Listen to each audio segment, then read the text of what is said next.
Chers collègues, nous reprenons nos éditions. Le 20 mars dernier, nous avons auditionné les dirigeants des 4 grands groupes privés gestionnaires de crèches.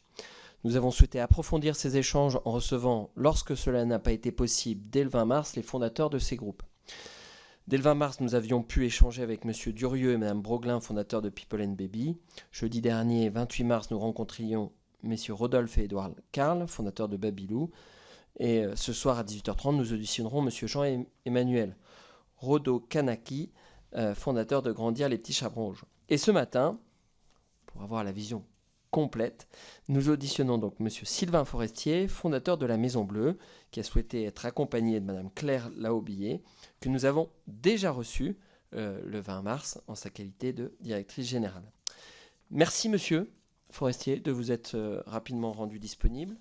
Je vous inviterai à concentrer votre bref propos liminaire sur votre parcours et sur la place que vous occupez encore au sein de l'entreprise, en nous la clarifiant, entreprise que vous avez fondée.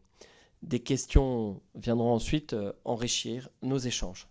Cette audition, je le précise, est retransmise en direct sur le site de l'Assemblée nationale et l'enregistrement vidéo sera ensuite disponible à la demande. J'invite d'ores et déjà les collègues qui souhaiteront intervenir et poser des questions à la suite de la rapporteure à se manifester.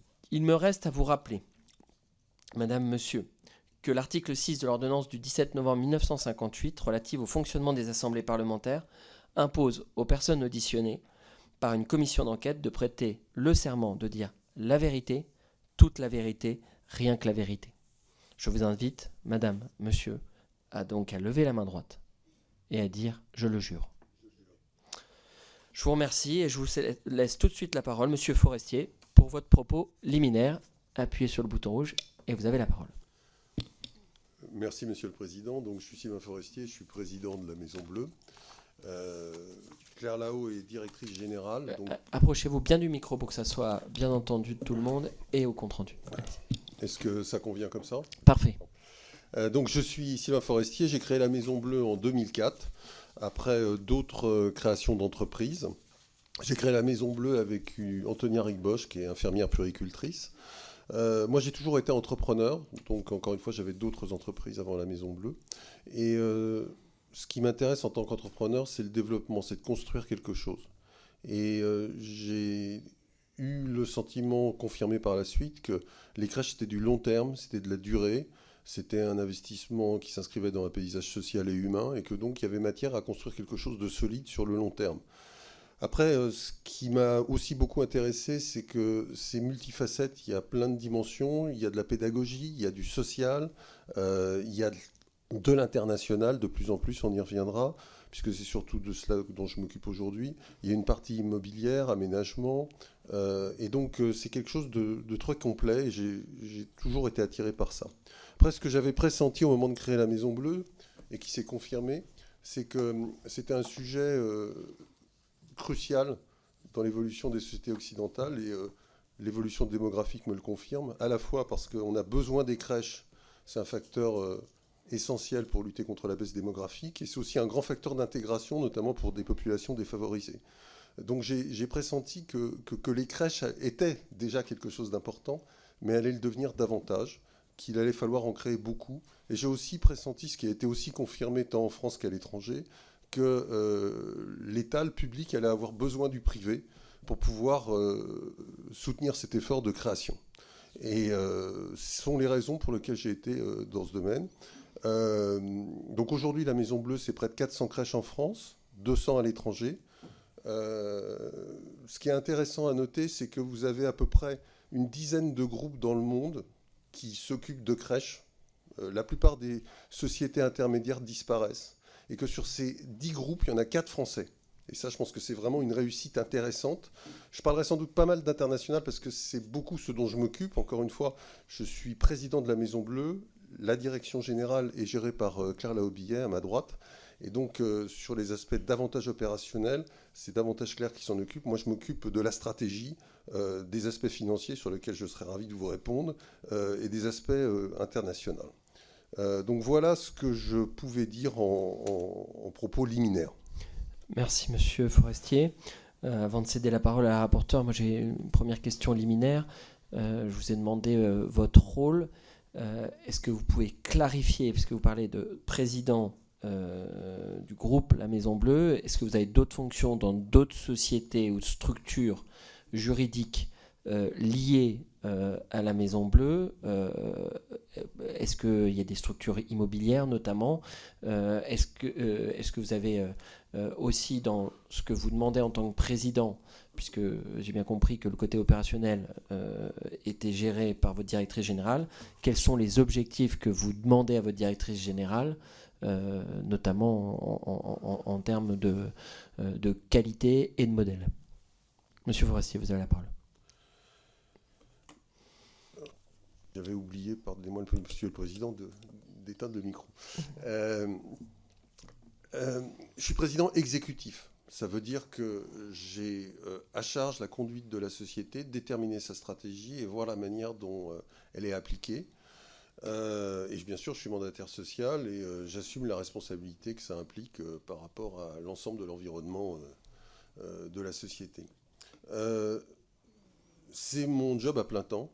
Je ne fais rien d'autre que cela. Ça prend beaucoup de temps.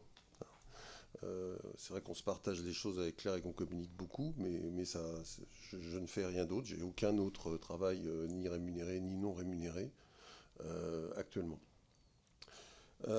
Pour vous répondre sur la partie immobilière... Donc vous avez une rémunération comme mandataire? Oui. Pour vous répondre sur la partie immobilière, avec les actionnaires historiques, je pense qu'on reviendra sur la composition actionnariale de la société, donc j'aurai l'occasion de davantage développer, je vais essayer d'être court, mais avec les actionnaires historiques, qui sont des personnes physiques, qui m'ont aidé au début, on a, il y a 3 ans, créé une société immobilière qui détient une quinzaine de crèches, qu'on a rachetées à la Maison Bleue, en faisant d'ailleurs une dette assez importante, et il y a surtout de la dette dans cette société immobilière. Pourquoi on l'a fait? Parce que la Maison Bleue essaye d'avoir aucun bien en propre. Ça nous immobilise des capacités de financement. On y reviendra aussi, mais la dette et la capacité de financement, c'est absolument au cœur du modèle et des problématiques des entreprises de crèche. Pas que de la Maison Bleue. Donc, si on veut pouvoir emprunter, paradoxalement, il ne vaut mieux pas avoir d'immobilier dans son bilan. Et donc, on avait besoin de l'externaliser. C'est pour ça qu'à chaque fois qu'on est obligé d'acheter un bien, parce que ça arrive que nous, on essaye de louer, à chaque fois qu'on peut, on essaye de louer. Mais ça arrive assez souvent qu'un maire nous dise moi j'aménage le quartier, je fais un éco-quartier, il faudrait faire une crèche en bas de cet immeuble. Donc nous, on dit pourquoi pas. Mais le promoteur qui aménage l'immeuble, lui, il ne veut pas louer le local, il veut le vendre. Et nous, on ne veut pas l'acheter. Donc on fait appel à des investisseurs, on en connaît un certain nombre, qui n'ont rien à voir avec nous, et qui achètent et qui nous louent au prix du marché derrière. Ça, c'est l'essentiel de nos crèches. On en a beaucoup plus d'une centaine dans ce modèle-là. Il se trouve qu'il y en avait une quinzaine qui, pour des raisons historiques, étaient détenues par la Maison Bleue, très souvent parce qu'on n'avait pas pu trouver d'investisseurs. Je pense par exemple à la crèche de Bailleul dans le Nord, où c'est une ville où l'immobilier est compliqué. Et donc, pour des tas de raisons, au fil des années, on avait fini par constituer une quinzaine de biens. Et c'est bien donc pour des raisons d'amélioration du bilan, parce que ça nous permettait d'emprunter davantage, d'externaliser cet immobilier. On a en fait créé cette SCI et ça a été racheté par mes investisseurs historiques. Ce que je voudrais en profiter pour dire aussi, c'est que les subventions de la CAF ne financent qu'une partie de l'aménagement. Notre modèle, s'il y a un bien à louer, la CAF va financer jusqu'à un certain pourcentage, ça dépend des CAF, du travail d'aménagement. La partie achat n'est jamais financée par la CAF. Et je dirais même que pour un propriétaire, de toute façon, ces aménagements sont plutôt un inconvénient. J'ai un exemple, on avait une crèche à Meaux qu'on a dû fermer parce que la mairie s'est retirée de la réservation, qui faisait partie dans une zone d'activité de cet immobilier. Et on est en train, aux frais de la SCI, pas de la Maison Bleue, de convertir cette crèche en local d'activité. Et ça va coûter de l'argent parce qu'elle avait été aménagée en crèche et que personne ne veut louer une crèche. Les gens, ils veulent des bureaux, ils veulent de l'activité. Donc, les subventions d'investissement de la CAF ne financent que les aménagements, ne financent jamais les achats. Mais ils sont conditionnés à une destination, avec une durée de destination? Tout à fait. Et si on arrête cette destination avant un laps de temps qui est de 10 ans, je crois, on doit rembourser au prorata la subvention à la CAF. Ça vous est déjà arrivé? Je sais pas si j'ai arrivé. Non, je crois pas, parce qu'à chaque fois, on a gardé la crèche. Enfin, déjà, on ferme très, très, très, très rarement des crèches, même si peut-être ça risque d'arriver dans les années qui viennent. Mais pour l'instant, on l'a très peu fait. Et à chaque fois, Pour que les choses soient très claires, vous êtes donc président exécutif de la société, le groupe La Maison Bleue. Vous avez une fonction dans la société civile immobilière avec des actionnaires historiques qui sont des personnes physiques et vous possédez seulement 15 crèches.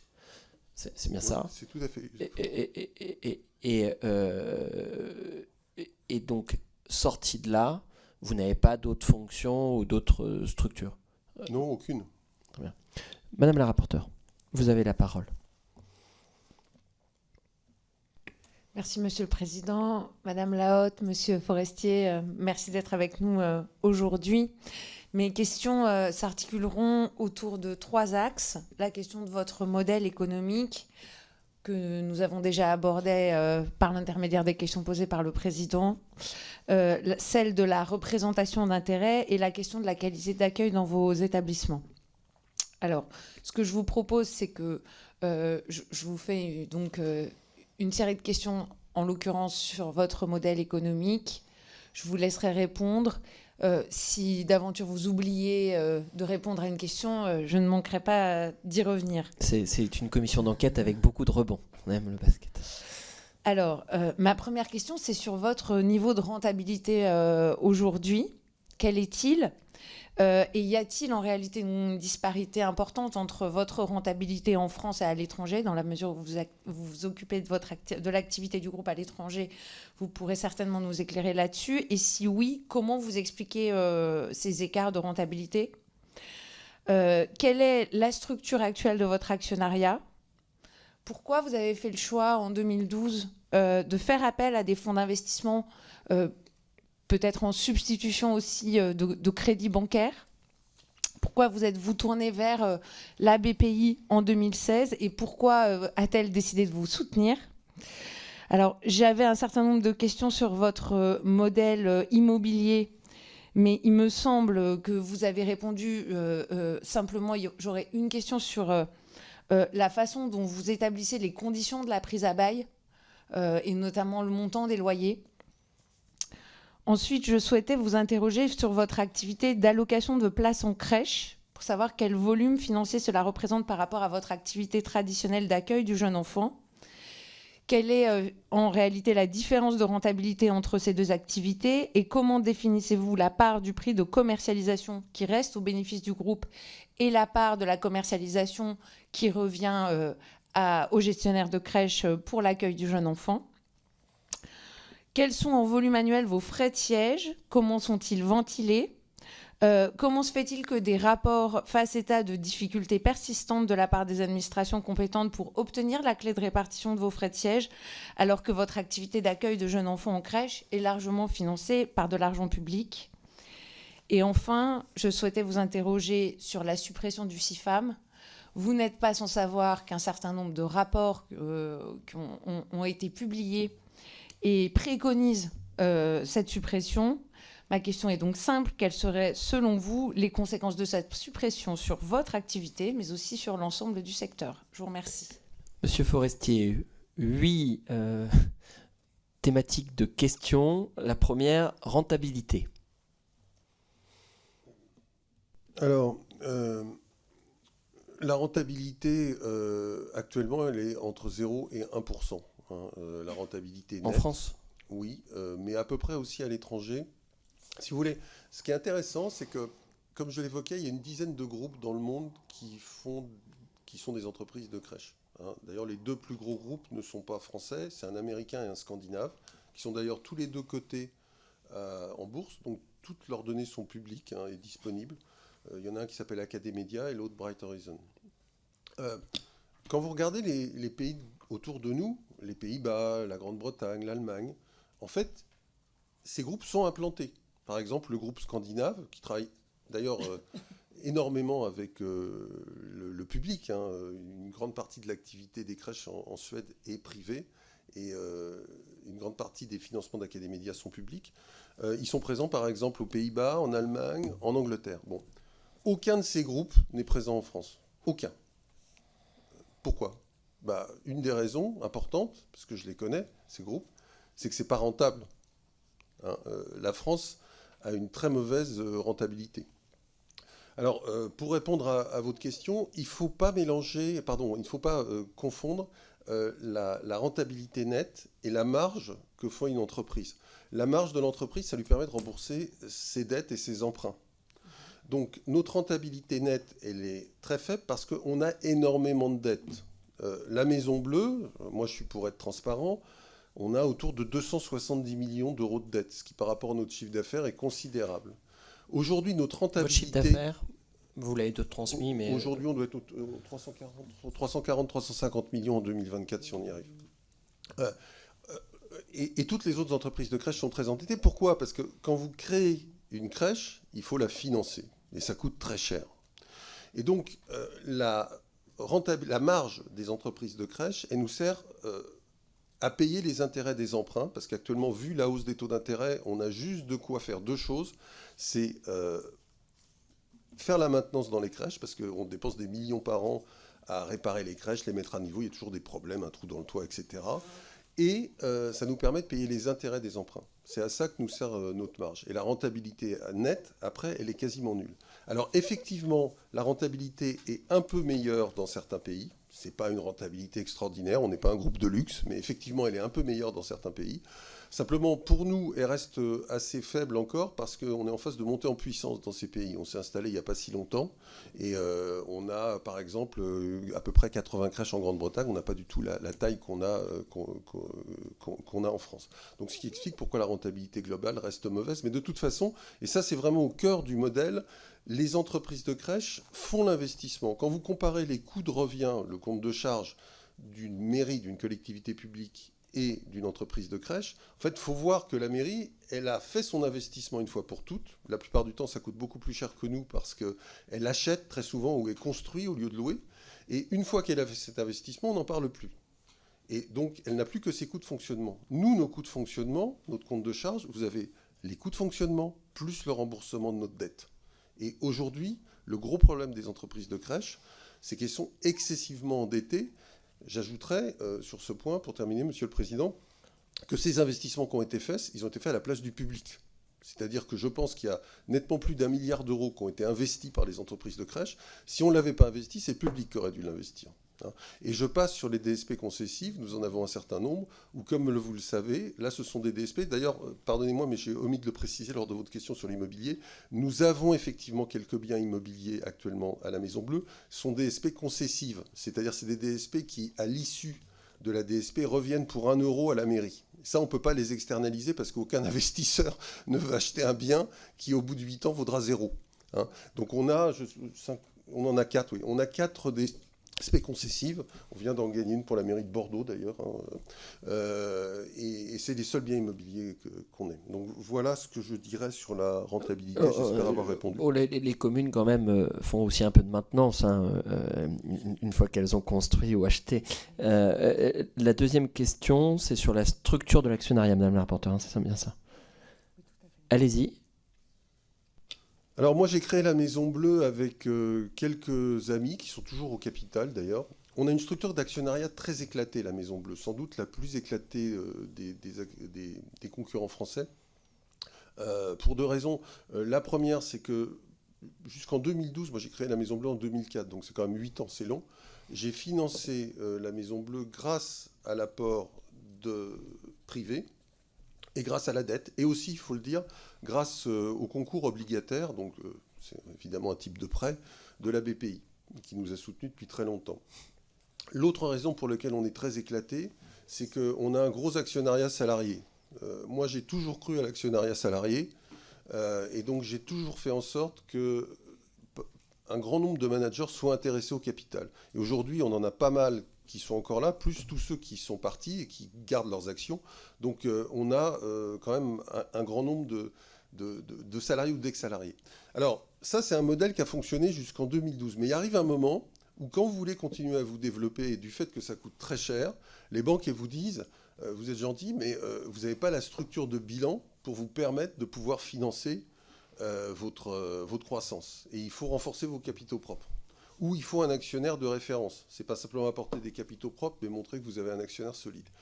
Et donc, à un moment donné, il a fallu ouvrir et trouver des fonds d'investissement dont le but est justement de rassurer les financiers et de permettre de faire la dette. Je ne pourrais jamais avoir 270 millions de dettes si je n'avais pas des fonds des actionnaires de référence, parce que mettez-vous à la place des banques, ils se disent que si ça va mal, il y aura quand même des actionnaires solides. Et ce n'est pas moi ou mes amis du début. Et donc, on a fait rentrer effectivement un fonds d'investissement en 2012, un petit, qui nous a accompagnés pendant 4 ans. Et puis, on en a fait rentrer 2 autres en 2016. Donc, la BPI. Donc, la BPI, c'est l'État.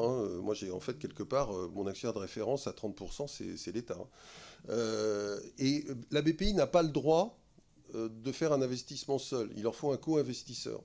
Et donc, avec la BPI, qui nous accompagnait depuis très longtemps, puisqu'ils étaient déjà sous forme obligataire avant d'être au capital, on a regardé et on a choisi TowerBrook, qui a le gros intérêt d'être très implanté en Angleterre. Alors, comme on voulait s'implanter en Angleterre, on pensait que ce serait une bonne idée. Ils nous ont beaucoup aidés, d'ailleurs, franchement, à réussir sur le marché anglais. Et donc, on a fait rentrer. Alors, pour répondre à votre question de façon précise, mais vous m'avez aussi demandé l'historique, Monsieur le Président, aujourd'hui... moi, j'ai à peu près 28% en valeur des actions et chacun des fonds a à peu près autour de 27%. Et le reste, c'est tous les autres dont j'ai parlé. Alors, ceci dit, je contrôle quand même la société parce que j'ai une société de contrôle où j'ai 60% et qui a à peu près 51% du reste. Donc, c'est comme ça que j'arrive aux 27%. Et en valeur, par contre, pardon, les chiffres que j'ai donnés, excusez-moi, je suis un peu confus, mais les 27, 27 et 28, c'est la valeur, c'est-à-dire ce que vaudraient les parts en cas de valorisation de la société. En droit de vote, j'ai un peu plus, ce qui me permet de contrôler la société. Donc, quelque part, avec mes amis du début, pas tout seul, j'ai la majorité et les fonds sont minoritaires. C'est ça l'état de la société actuelle. Combien d'amis, parce que c'est un peu... Ah oui, pardon, une dizaine à peu près qui sont rentrés depuis le début en fait, qui étaient là depuis le début. Donc, 28, 27 et 27, ça fait pas 100. Le reste, c'est l'actionnariat salarié et les amis. Pardon, vous avez 28, c'est moi. Pardon, excusez-moi, Monsieur le Président, je sais pas personnel, c'est pas... Non. 28, c'est moi. 27, c'est chacun des 2 fonds. Et le reste, ce sont les autres actionnaires ou des salariés. Donc les 2 fonds, d'une certaine manière, sont majoritaires en valeur, mais pas en droit de vote. Tout à fait, c'est exactement ça. Alors, sur les prix à bail, si je suis les questions de la rapporteure, non, les prix à bail. Oui, là vous parlez, je pense, des loyers des biens qui sont dans la SCI. Oui. Non, tous les... Alors, je vais répondre, parce que c'est 2 choses différentes. Les loyers, lorsqu'on crée une crèche, et encore une fois, dans la majorité des cas, on veut que ça soit du locatif, mais à la limite qu'on achète un bien qui était déjà possédé par quelqu'un qui n'a rien à voir avec nous depuis longtemps, ou qu'on demande à un investisseur de le prendre, ça ne change rien, on sera toujours locataire, on n'a rien à voir avec le propriétaire. Dans ce cas-là, on négocie beaucoup. Et si vous venez... on tient des documents internes à votre disposition, on négocie vraiment beaucoup, c'est-à-dire qu'on a des comités d'investissement internes où on a des outils pour déterminer les loyers de marché, on essaye de payer moins cher que les loyers de marché. Parce que pour nous, à part les salaires, le loyer, c'est un élément important, qu'encore une fois, non pas les collectivités, mais que nous, on a. C'est un élément important de notre compte de charge. Et donc, on négocie énormément là-dessus. Bon. Et je vous assure que pour moi, dans la quasi-totalité des cas, on paye en dessous du marché. Ou le marché. En ce qui concerne les loyers de la SCI, il y a eu plusieurs expertises qui ont été faites à la demande de la BPI et de TowerBrook pour s'assurer que les loyers qui allaient être facturés par les biens externalisés, donc la quinzaine dont je parle, soient des prix de marché. Et ça a été validé. C'est un process qui a été assez long, ça a duré 1 an. On a des sociétés indépendantes qui ont validé ça et qui ont déterminé le prix des marchés des biens de la SCI. Et là aussi, ce sont des loyers normaux. Sur votre activité de réservation de berceaux, Je préférerais que ce soit Claire qui réponde pour les aspects techniques. Après, peut-être que je pourrais... Alors, répondez au moins sur la part financière, parce que la question de la rapporteure, il me semble, était sur la rentabilité sur l'activité réservation. D'accord. Alors les signes de la tête ne valent pas au compte rendu. Je dis ça pour le compte rendu. Donc, Monsieur Forestier, vous ne savez pas, et donc c'est. Moi, je peux vous répondre sur pourquoi le système fonctionne comme ça et quel est l'intérêt de ce système. Alors, je crois pour que vous les donner un questions de la chiffre, rapporteure- pour vous donner un chiffre, il faudrait mieux que ce soit clair parce que je risque de dire une bêtise. Alors, allez-y, Madame Laobi. Oui, alors comme je vous disais lors de ma précédente audition le 20 mars, on a 1105 berceaux en 2023 qui sont réservés à des partenaires dans notre réseau. Ça représente un chiffre d'affaires d'un peu plus d'1 million d'euros, à peu près. En termes de la marge brute aujourd'hui, parce que c'est une question que vous m'aviez posée la dernière fois à laquelle je n'avais pas la réponse. Je l'ai depuis, puisque je vous dois des réponses écrites que vous aurez avant la fin de la semaine, comme je m'y étais engagée. On est à 17% de marge brute au global. Alors, par berceau, après, je n'ai pas le chiffre, j'ai pas l'écart type, mais effectivement, il y a des berceaux sur lesquels on a une marge un peu plus importante. Il y a des berceaux sur lesquels, au contraire, je vous l'avais dit la dernière fois, on est à perte. C'est-à-dire que on a, nous, vendu à notre client réservataire le berceau à, mettons, 10 000 euros et on l'a acheté à 14 au partenaire. Ça arrive aussi, comme je vous le disais. Donc, c'est vraiment, ce 17, c'est une moyenne et qui vient compenser, et là j'ai encore du travail à faire avant de vous rendre ma réponse écrite, sur la détermination des coûts de commercialisation. On considère chez nous que c'est une activité vraiment sans marge nette à la fin. On ne le fait, cette activité de réservation de places en réseau, que pour servir le contrat principal, qui est le contrat avec notre réservataire multi-berceaux, entre 50 et 100 berceaux. Mais on ne le fait pas pour des raisons de marge à la fin. Parce que commercialiser un berceau, vous avez parlé des frais de commercialisation, ça coûte cher. D'avoir une équipe dédiée à mettre en place ces contrats avec des réservataires, qu'ils soient publics ou privés d'ailleurs, ça a un vrai coût. C'est un coût qu'aujourd'hui, seuls les plus grands groupes supportent. Les petits groupes ne supportent pas ce coût. Et nous sommes obligés de le supporter parce que, vous le savez bien, la PSU exige d'avoir un tiers réservataire. Et un tiers réservataire, j'aimerais bien qu'il tombe du ciel et qu'on n'ait pas à aller le chercher. Ce serait formidable, parce que j'aurais beaucoup moins de coûts justement de frais de siège, mais ça ne marche pas comme ça. C'est d'ailleurs, Monsieur Forestier, vous parlez des modèles économiques à l'étranger. La France est le seul pays au monde, vraiment, où c'est imposé de cette façon-là d'avoir un tiers réservataire. Donc on est obligé en face d'avoir des coûts. Et donc si on a mis en place ce système, et on en avait déjà parlé, je sais que ça vous a été dit lors de précédentes auditions, mais ce système de réservation de place en réseau, c'est vraiment pour servir nos contrats clients, mais c'est pas forcément dans notre intérêt propre aussi, parce que ça complexifie un peu les sujets administratifs, et si on peut éviter de le faire, on l'évite. Voilà, je vous avais dit 1105 berceaux sur les 16 000 commercialisés chez nous, c'est une activité relativement marginale. Pour répondre, parce que la question était finalement après derrière, quelle est la part commerciale, enfin, ben oui, mais c'est... Ah oui, vous avez répondu que vous nous répondrez plus tard. Sur les frais de commercialisation, je vous dois la réponse encore, tout à fait. D'accord. Alors, parce que moi, j'avais suivi le cours d'économie de Monsieur Forestier qui expliquait qu'il y avait une différence entre la renta et moi qui ne suis pas très bon en économie, et la marge brute, et qu'il y avait donc l'endettement qui faisait que, d'une certaine manière, on arrivait et qu'il y avait une différence. Mais c'est vrai que sur la partie commercialisation, j'avais du mal à voir l'endettement sur la commercialisation, ce qui fait que pour moi la marge brute n'était pas loin de la renta. Alors, ce que j'appelle marge brute, qu'on soit très clair sur les termes, effectivement, c'est la différence entre le prix que je vends et le prix que j'achète. Mais pour vendre, j'ai des coûts derrière. Donc là, on ne parle pas du tout de la rentabilité de l'entreprise, je parlais de la marge de l'activité en tant que telle de réservation en réseau. Donc c'est une définition de la marge brute un peu différente. Tout à fait, qui n'a rien à voir avec celle d'une entreprise. Là, je parlais de la marge brute d'une activité, pardon. J'avais bien suivi le cours d'économie. Vous aviez très bien suivi, tout à fait, Monsieur le Président. Monsieur Forestier. Est-ce que vous avez des compléments, Monsieur Forestier, parce que c'est vous qu'on auditionne? Oui, tout à fait. Pardonnez-moi, je n'avais pas la prétention de donner un cours, je faisais juste des prétentions. Des précisions. Oui, je voulais dire deux choses pour compléter ce que dit Claire. La première, c'est que si on arrêtait ce système, en restant dans le système de PSU, bien sûr, je ne parle pas d'un grand soir, si on arrêtait le système de réservation, ça mettrait en très grande difficulté, voire ça ferait disparaître énormément de petits acteurs qui n'ont pas les moyens ni de s'adresser aux grands comptes, parce qu'un grand compte, c'est pas de lui vendre des places, c'est de gérer pour lui toute sa répartition de berceaux.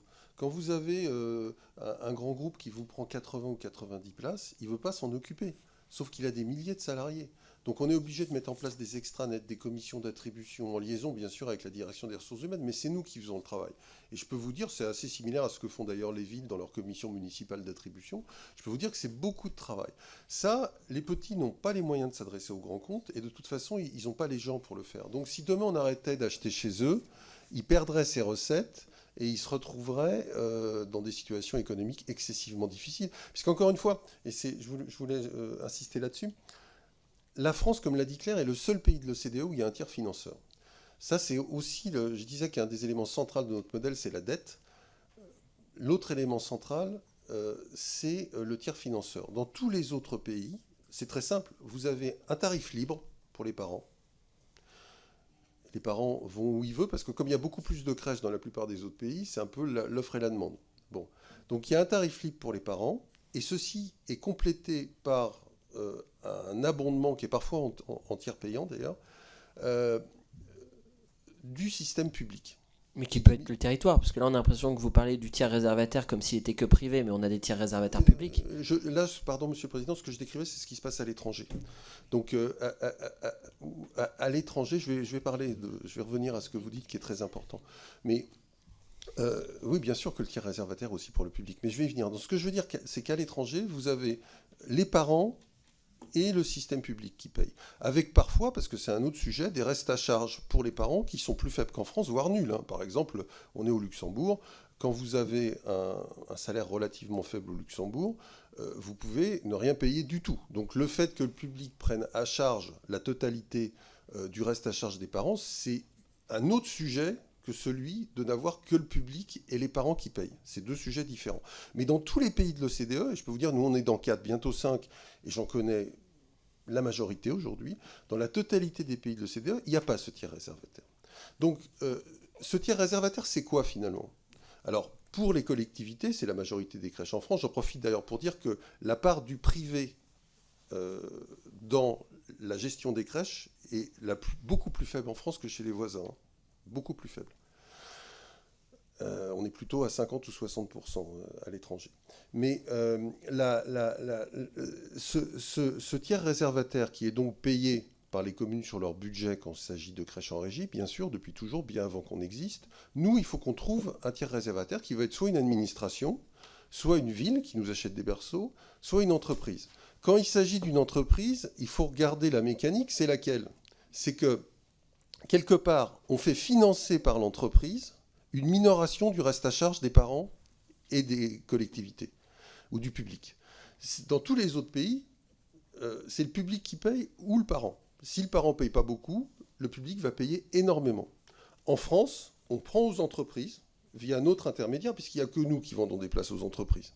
On prend aux entreprises, et cette part entreprise, on reviendra sur le CIFAM, mais la part restante des entreprises, qui est importante quand même, va être distribuée va permettre de minorer le reste à charge des parents ou le reste à charge des collectivités. Et ça, c'est une particularité française.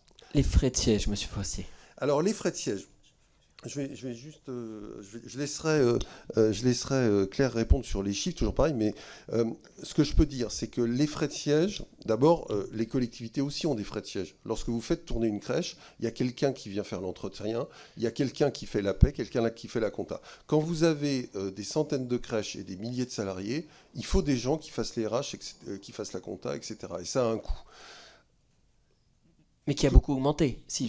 Alors, quand on regarde, je laisserai encore une fois les chiffres, mais je voudrais vous donner l'éclairage international. Quand on regarde dans le monde entier les frais de siège des entreprises de crèche, quels qu'ils soient, quelle que soit leur taille, et je peux vous dire qu'on en a vu des centaines, c'est autour de 10%.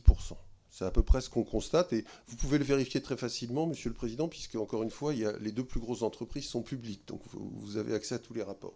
Mais on est autour de 10%. En France, c'est plus. Pourquoi on est un peu plus en France? Parce qu'on a 2 différences avec les autres pays. Et on le voit, encore une fois, en Angleterre, on a 80 berceaux, donc on voit très bien comment ça se passe. D'ailleurs, pour la petite anecdote, il y a vous savez peut-être, mais on a 450 000 places de crèche en France. En Angleterre, il y en a 1,6 million. Oui. On va se concentrer sur les questions. Bon, alors, pardonnez-moi. On va éviter les anecdotes. Alors, pardonnez-moi. Monsieur Forestier. Oui, vous avez raison, monsieur le député, mais même en faisant un prorata, on a beaucoup plus de crèches en Angleterre qu'en France. Sur les frais de siège, monsieur Alors, Forestier. pardon. Alors, ce que je voulais dire, c'est que je laisserai ensuite répondre Claire, mais pourquoi est-ce que c'est plus en France? Parce que pour 2 raisons. La première, c'est qu'on a ce besoin de trouver et de gérer. La partie gestion est aussi importante que la partie trouver. On a besoin de trouver et de gérer des entreprises. On ne fait pas ça ailleurs. On n'a pas du tout ça. La deuxième chose, c'est qu'on a beaucoup plus de travail de reporting et de contact avec les administrations que dans les autres pays. Ça n'a absolument rien à voir. Et donc, ça nous demande beaucoup plus de gens au siège pour pouvoir avoir des interlocuteurs compétents. Dans la question de la rapporteure... Ouais, d'accord. Le montant, vous voulez le montant, c'est ça? Non, c'était... Mais la rapporteure vous demandera les précisions. Madame Lahouillet, est-ce que vous pouvez apporter juste les précisions là-dessus et après on passe sur le deuxième... Oui, je voudrais juste rebondir. Alors, je vous dois aussi dans mes réponses écrites, mais vous l'aurez également. La répartition des frais de siège, notamment des frais de commercialisation uniquement, la part dédiée à la commercialisation, mais c'est là où je vous disais la fois dernière que c'est compliqué parce que c'est ce que disait Monsieur Forestier, recruter un commercial, ça demande des frais de siège, payer un commercial, ça demande des frais de siège, etc. Avoir des locaux pour héberger nos commerciaux, ça demande des frais de siège. Donc les frais de commercialisation, c'est autre que juste le coût du commercial, ou en tout cas son salaire. En tout cas, ce que je peux vous dire d'ores et déjà, c'est que nos frais de siège en pourcentage de notre chiffre d'affaires en France baissent d'une année sur l'autre. On est cette année à 11,5, on était à 12 l'année dernière, il y a 3 ans on était à 13, donc on les fait baisser progressivement, c'est aussi l'objectif d'un principe de croissance. Et je voudrais rebondir sur une de vos remarques, Madame la rapporteure, sur le fait que la ventilation n'était pas claire. C'est lié à notre structuration juridique que je vous avais exposée lors de ma précédente audition, où on a une multitude de sociétés juridiques. Effectivement, c'est pas forcément, la répartition n'était pas forcément claire et compréhensible pour toutes les CAF. C'est pourquoi moi j'ai rencontré la CNAF le 9 janvier dernier, pour leur exposer justement la répartition des frais de siège, leur demander une validation ou pas d'ailleurs. Ils ont eu une note le 19 février explicative extrêmement claire sur la répartition de nos frais de siège. Aujourd'hui, j'attends encore leur retour. Ils m'ont dit qu'ils ne pouvaient pas me le donner tout de suite parce qu'ils avaient un contrôle de la Cour des comptes en ce moment, ou en tout cas ces dernières semaines. J'attends leur retour. En tout cas, vous savez que je suis en ce moment même en train de me faire contrôler par l'IGAS. Et donc, c'est aussi quelque chose qui leur sera évidemment présenté. Oui, alors comme M. Forestier parlait de transparence tout à l'heure, il y a un peu un sujet de transparence là-dessus. Il y avait un dernier niveau de question, et après je redonne la parole à la rapporteure pour les demandes de précision. C'est sur le CIFAM, vous n'avez pas répondu. M. Forestier, vous avez la parole. Oui, en fait... S'il n'y avait pas le CIFAM, il y aurait un grand nombre d'entreprises, et je connais bien les entreprises qui réservent des places de toute taille, ça va du boulanger du coin jusqu'à la multinationale. Il y a un grand nombre d'entreprises qui prendraient beaucoup moins de places. Ça, c'est clair, ils nous l'ont déjà dit. Soit, si c'est une toute petite entreprise, parce que si on lui vend la place 12 000 €, si ça lui coûte 6 000 et tout d'un coup ça lui coûte 12 000, il ne la prend pas, parce qu'il n'a pas les moyens de payer 12 000. Et si c'est la grande entreprise, parce qu'il raisonne en enveloppe, alors vous en trouverez toujours une ou deux pour lesquels ce n'est pas le cas, mais je ne vais pas citer de nom de nos clients, mais on a déjà discuté avec eux. Ils dépensent 1 million par an sur lequel ils ont 500 000 de CIFAM. Donc en fait, le coût pour eux, c'est 500 000. Ils vont continuer à avoir un coût de 500 000, sauf qu'ils prendront la moitié moins de berceaux. Et donc la conséquence, s'il n'y a plus de CIFAM, c'est que vous allez avoir une chute drastique du nombre de réservations, et ça va se traduire par, nous on peut déjà vous le dire, pour les gros opérateurs, par un arrêt, une fermeture d'un certain nombre de structures, et pour les petits, il y aura certainement pas mal de faillites. C'est ça la réalité. Et moi j'en suis absolument convaincu. Alors, ce qu'il faut quand même noter sur ce CIFAM, c'est que certes c'est de l'argent public, relativement faible par rapport au budget famille ou au budget crèche, mais cet argent public, il a un gros effet de levier. C'est-à-dire que oui, vous mettez 1 euro, mais ça permet de mettre 1 euro dans le système. Si on enlève cet euro, vous allez vous retrouver avec beaucoup d'entreprises qui arrêtent de payer, et donc il y aura beaucoup moins de crèches. C'est un peu comme les subventions à l'investissement. Oui, c'est vrai qu'il y a des subventions à investissement pour les crèches, mais si on ne les avait pas, ça veut dire que ça serait le public qui aurait dû construire toutes ces crèches. Donc il y a un effet de levier en création de crèches ou en fonctionnement grâce au CIFAM, aux sanctions d'investissement, qui est absolument considérable, et ça j'en suis convaincu. Madame la rapporteure, il faut éteindre votre micro, monsieur Forestier, s'il vous plaît. Merci. Madame la rapporteure, vous avez la parole. Alors, quelques interrogations, quelques remarques. Tout d'abord, parce que comme on a terminé là-dessus, je vous propose de commencer par rapport à ça, sur la question de la commercialisation et sur la question du CIFAM. Vous nous dites 1 euro d'argent public égale 1 euro d'argent privé investi dans le secteur de la petite enfance, du moins des crèches. Hier, nous recevions l'IGF et l'IGAS pour le rapport qu'ils ont rendu en 2021. Ils nous disaient plutôt que pour 1 euro public investi, on était à 0,44 euros d'argent privé. Pourquoi ? Parce qu'en réalité, il y a le mécanisme du CIFAM, mais il y a également un mécanisme de défiscalisation au titre de l'impôt sur les sociétés, qui en gros a pour effet qu'on peut aller jusqu'à une prise en charge de la dépense de l'entreprise qui va jusqu'à 75%. Et si vous voulez, c'est là où on commence à s'interroger, parce que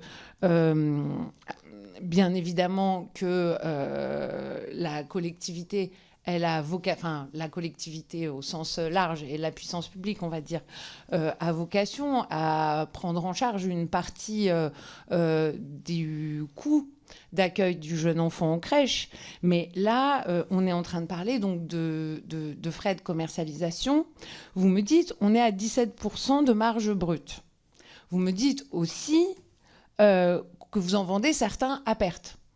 Ça veut dire que sur certains autres berceaux, vous êtes sur une rentabilité qui est bien plus élevée et qui est en réalité prise en charge par de l'argent public. Donc, je comprends ce que vous m'indiquez quand vous nous dites c'est une logique, la logique de la commercialisation, elle est la conséquence de la logique qui a été établie, du modèle qui a été établi, du tiers-financement. Ça, je l'entends tout à fait. Nous, aujourd'hui, au sein de cette commission d'enquête, c'est l'intégralité du modèle qu'on interroge. Donc, quand on interroge les mécanismes, on va effectivement jusqu'à aussi interroger le mécanisme du tiers-financement tel qu'il fonctionne aujourd'hui.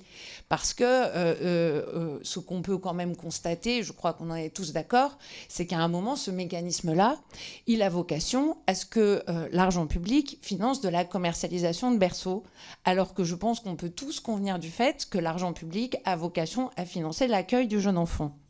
Ça, c'était mon premier point.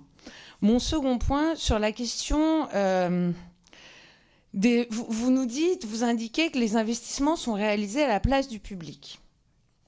Alors là, je dois dire que je ne comprends pas, parce que vous nous indiquez aussi que vous êtes défavorisé par rapport au public qui investit, et je ne comprends pas, parce qu'en réalité, quand le public investit, potentiellement, il a aussi besoin de s'endetter, donc il a aussi une dette. Donc je ne vois pas en quoi il y a une différence entre l'acquisition par une ESCI ou par un tiers et l'acquisition par une personne publique. C'est le même mécanisme. Et puis, vous indiquez que c'est le secteur privé qui porte les aménagements. Mais je ne crois pas dire de bêtises, puisque je crois que vous l'avez dit également dans votre propos introductif. En réalité, les aménagements, ils sont aussi financés par de l'argent public. je crois, à 80%. Vous répondrez tout à l'heure, Monsieur Forestier, parce que là, c'est hors micro. En réalité, ils sont financés jusqu'à 80% par les CAF. Bah, écoutez, moi, je veux bien qu'on nous explique, parce que c'est ce qui semblait ressortir. Donc, je ne comprends pas pourquoi vous indiquez que vous réalisez des investissements à la place du public. Vous les faites, vous les portez, vous. Il y a un enjeu de trésorerie que je comprends tout à fait. Mais reconnaissons quand même tous ensemble qu'à un moment, cet investissement-là, il est amorti, il est financé par de l'argent qui vient du public, qui vient de la PSU, qui vient des dispositifs de défiscalisation qui bénéficient aux entreprises, et puis il est financé par les familles. Mais je ne crois pas que ce soit l'un à la place de l'autre, voyez-vous ? Et je veux bien avoir des éléments de réponse sur les subventions d'investissement de la CAF. Monsieur Forestier. Alors, je vais répondre à votre dernier point.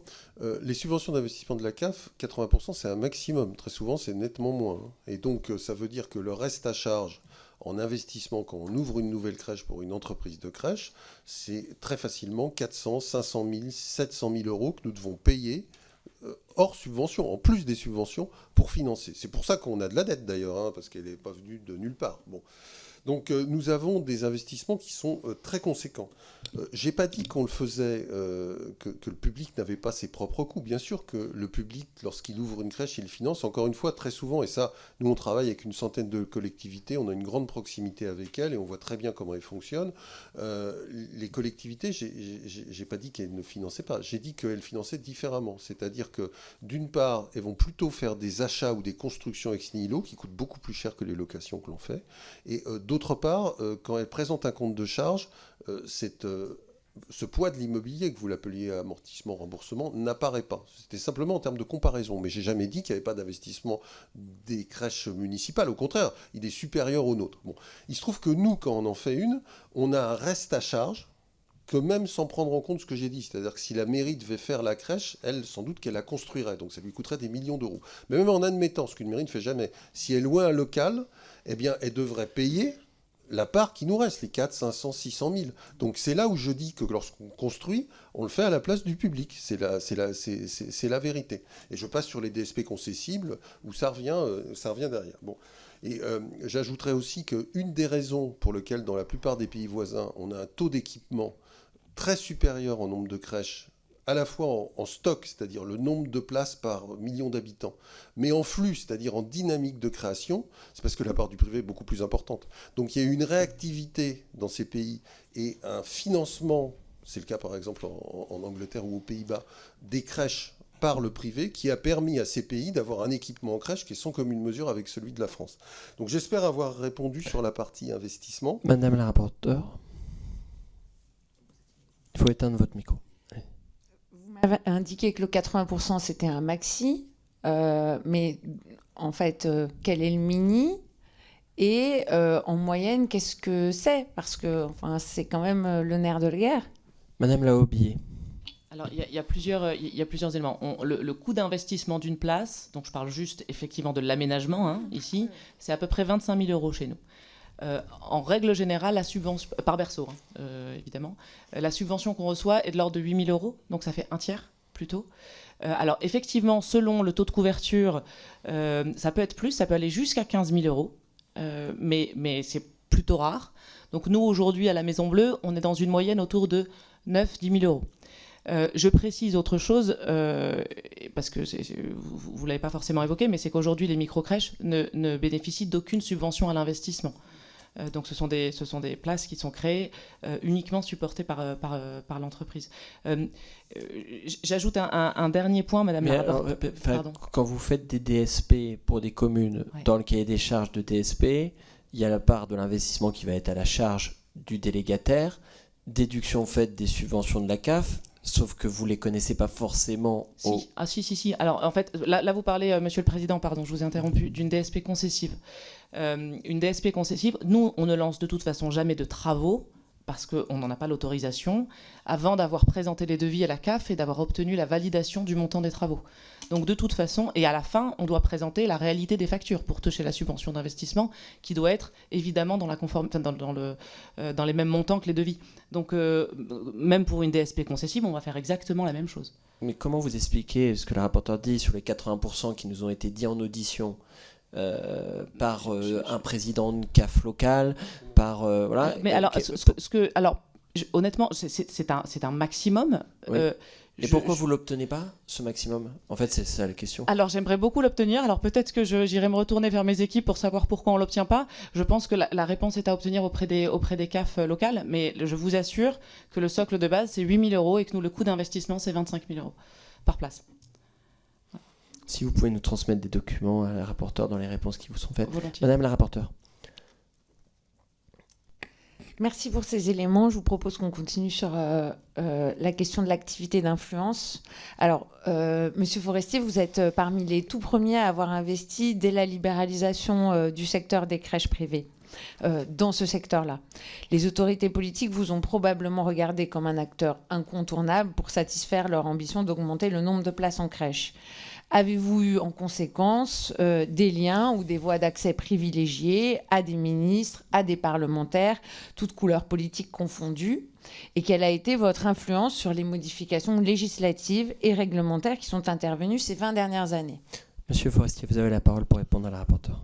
Alors, l'activité des crèches, même gérée par le privé, reste un service public et une activité sociale. Donc dans tous les pays, nous avons énormément de contacts avec nos interlocuteurs publics. J'ai eu il y a peu de temps des réunions avec, par exemple, les autorités luxembourgeoises. La question elle est plutôt de la rapporteure, à mon avis, est plutôt sur la France. Alors, oui, mais je mettais la France dedans. Alors, j'ai été président Elle me le pendant... confirme dans l'oreille. Vous connaissez bien sûr la Fédération française des entreprises de crèches. Je crois que vous avez auditionné la déléguée générale. J'ai été président de cette fédération pendant plusieurs années. Hein. Donc, alors, bien évidemment... Peut-être, je vais vous dire une bêtise, c'était il y a 2 ans ou 3 ans à peu près. Bien évidemment que j'ai eu beaucoup de contacts avec le public. Lorsque la fédération, et c'est toujours le cas aujourd'hui d'ailleurs, lorsqu'on nous convoque ou qu'on nous demande de rencontrer quelqu'un à Bercy ou au ministère de la Santé, bah oui, on y va. On ne va pas dire on n'y va pas. Donc oui, bien sûr, j'ai eu un certain nombre de contacts à cette époque. La question de la rapporteure, c'est depuis le début jusqu'à aujourd'hui. Au début, pas trop, parce qu'on était tout petit et qu'on avait le nez dans le guidon et que j'étais pas actif au niveau de la fédération. Moi, personnellement, j'ai eu pas mal de rendez-vous publics. C'est vrai, avec les différentes autorités. Après, ça vous voulez dire que vous interveniez pas au ministère au tout début? Non, pas au tout début, non. Après, on a aussi pas mal de contacts au niveau local. Moi, je vois énormément de... Je crois que la question de l'activité d'influence était plutôt sur la question du modèle et comment le modèle s'est construit au niveau des ministères en lien avec les groupes privés. Et donc la question, c'est est-ce que à partir de quand, finalement, vous avez eu...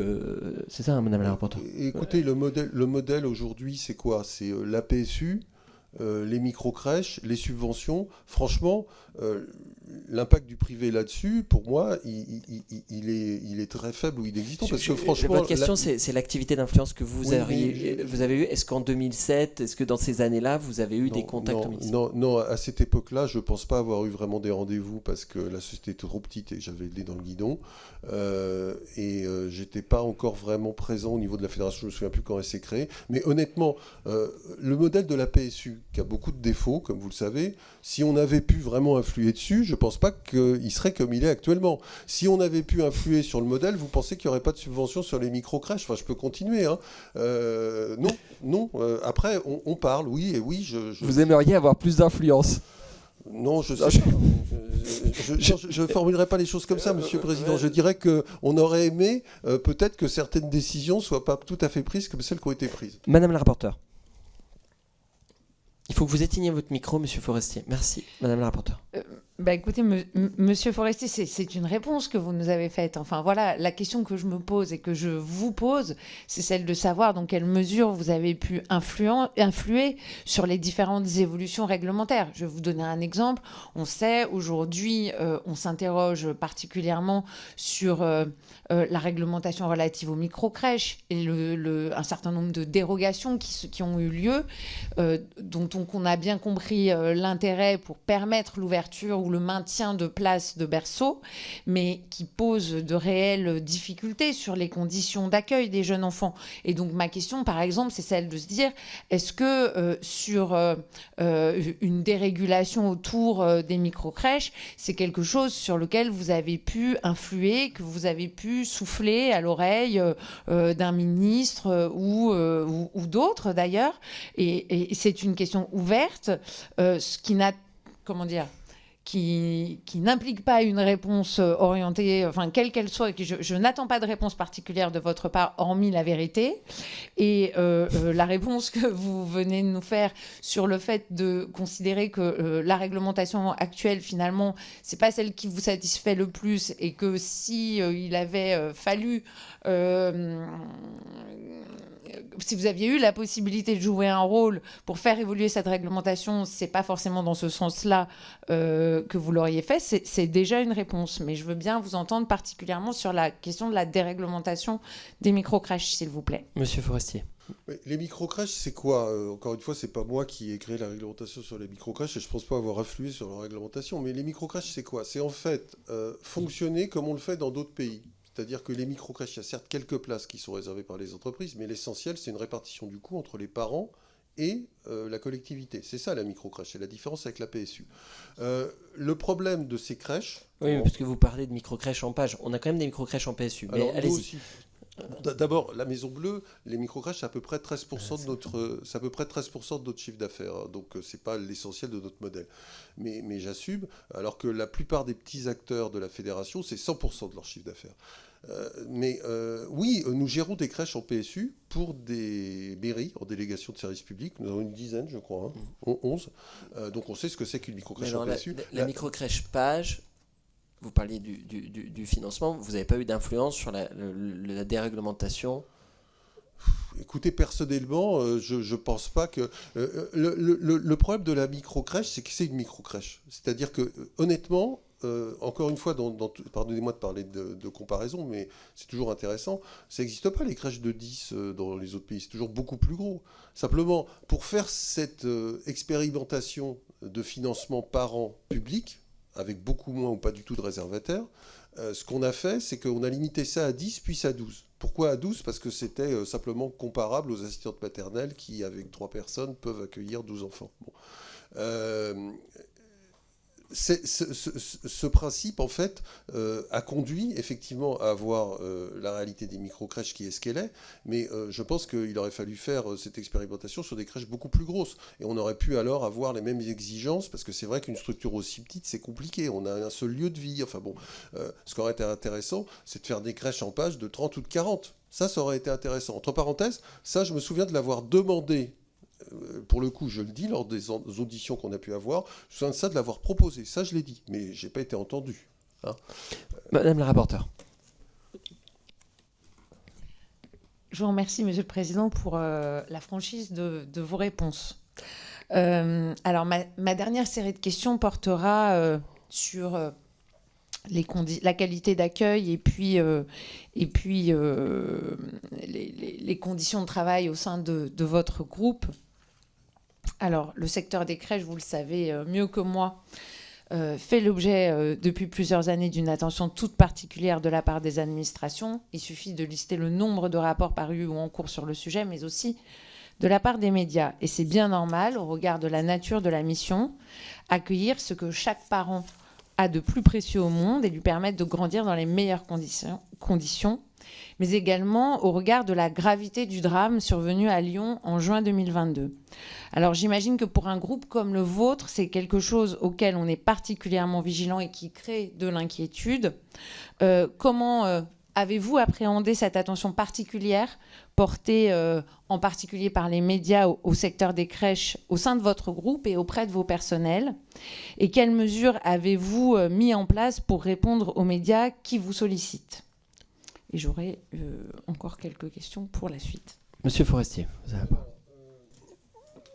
Nous sommes dans l'humain, nous accueillons des milliers et des milliers d'enfants tous les jours. Donc oui, malheureusement, il faut faire avec l'imperfection. Et ça peut arriver, et ça arrive, qu'il y ait des incidents, voire des accidents dans les crèches, comme il y en a dans les écoles primaires. Ça arrive tous les jours. Maintenant, il y a deux choses. Il y a d'abord, qu'est-ce que l'on fait pour que ça arrive le moins possible, à avoir la meilleure qualité? On fait beaucoup de choses. On a notre propre organisme de formation. On investit beaucoup dans la qualité parce que j'ai la faiblesse de croire que c'est pas parce qu'on est une entreprise à but lucratif qu'on fait moins de qualité. On en fait plus. Pourquoi on en fait plus? Parce que d'abord, on peut le faire. Parce qu'on a les moyens. On a un siège où il y a 250 personnes, donc on a une directrice de la qualité, on a une directrice de la RS, on a une directrice de la pédagogie, on a un centre de formation. Toute chose que la petite crèche associative, aussi impliquée soit-elle, n'a pas. Donc on a davantage de moyens, donc on peut investir. Ensuite, parce qu'on le doit.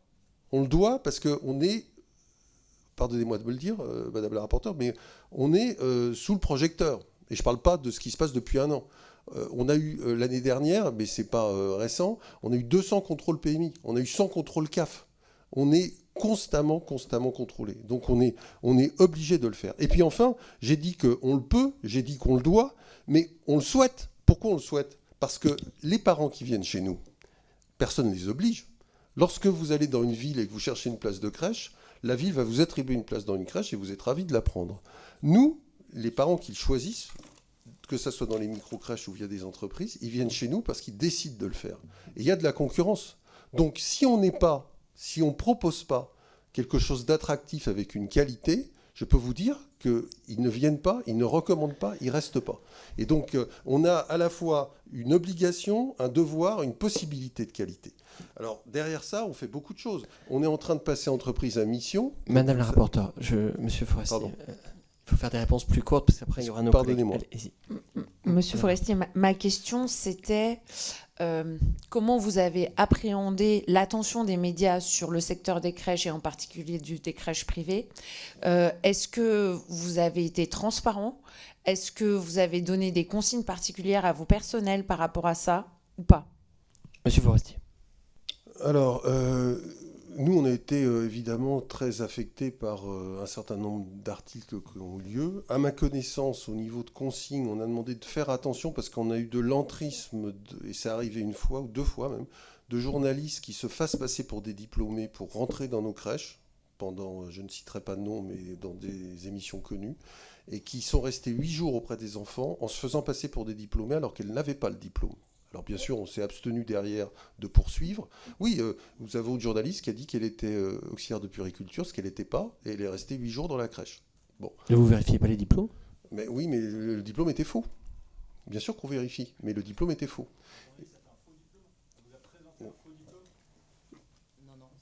Vous n'êtes pas au micro, mais Madame Laobier. Non, en l'occurrence, elle a dit, et je vous confirme que le diplôme n'a pas été vérifié par la directrice. Nous avons depuis renforcé nos procédures et demandé des certificats de travail. C'est moi qui donne la parole, mais allez-y, Monsieur Forestier. Pardonnez-moi, Monsieur le Président. Oui, donc, pardonnez-moi pour l'erreur, mais il n'en reste pas moins que la personne s'était fait passer pour diplômée. Donc, je me souviens qu'une des consignes qu'on avait données, c'était justement de davantage vérifier pour s'assurer de ne pas avoir de journalistes qui rentrent avec des qualifications qui n'étaient pas les leurs auprès des enfants. Je ne me souviens pas qu'on ait donné d'autres consignes particulières. Après, on a, c'est vrai, une direction de la communication et on essaye de répondre aux journalistes lorsqu'ils nous contactent.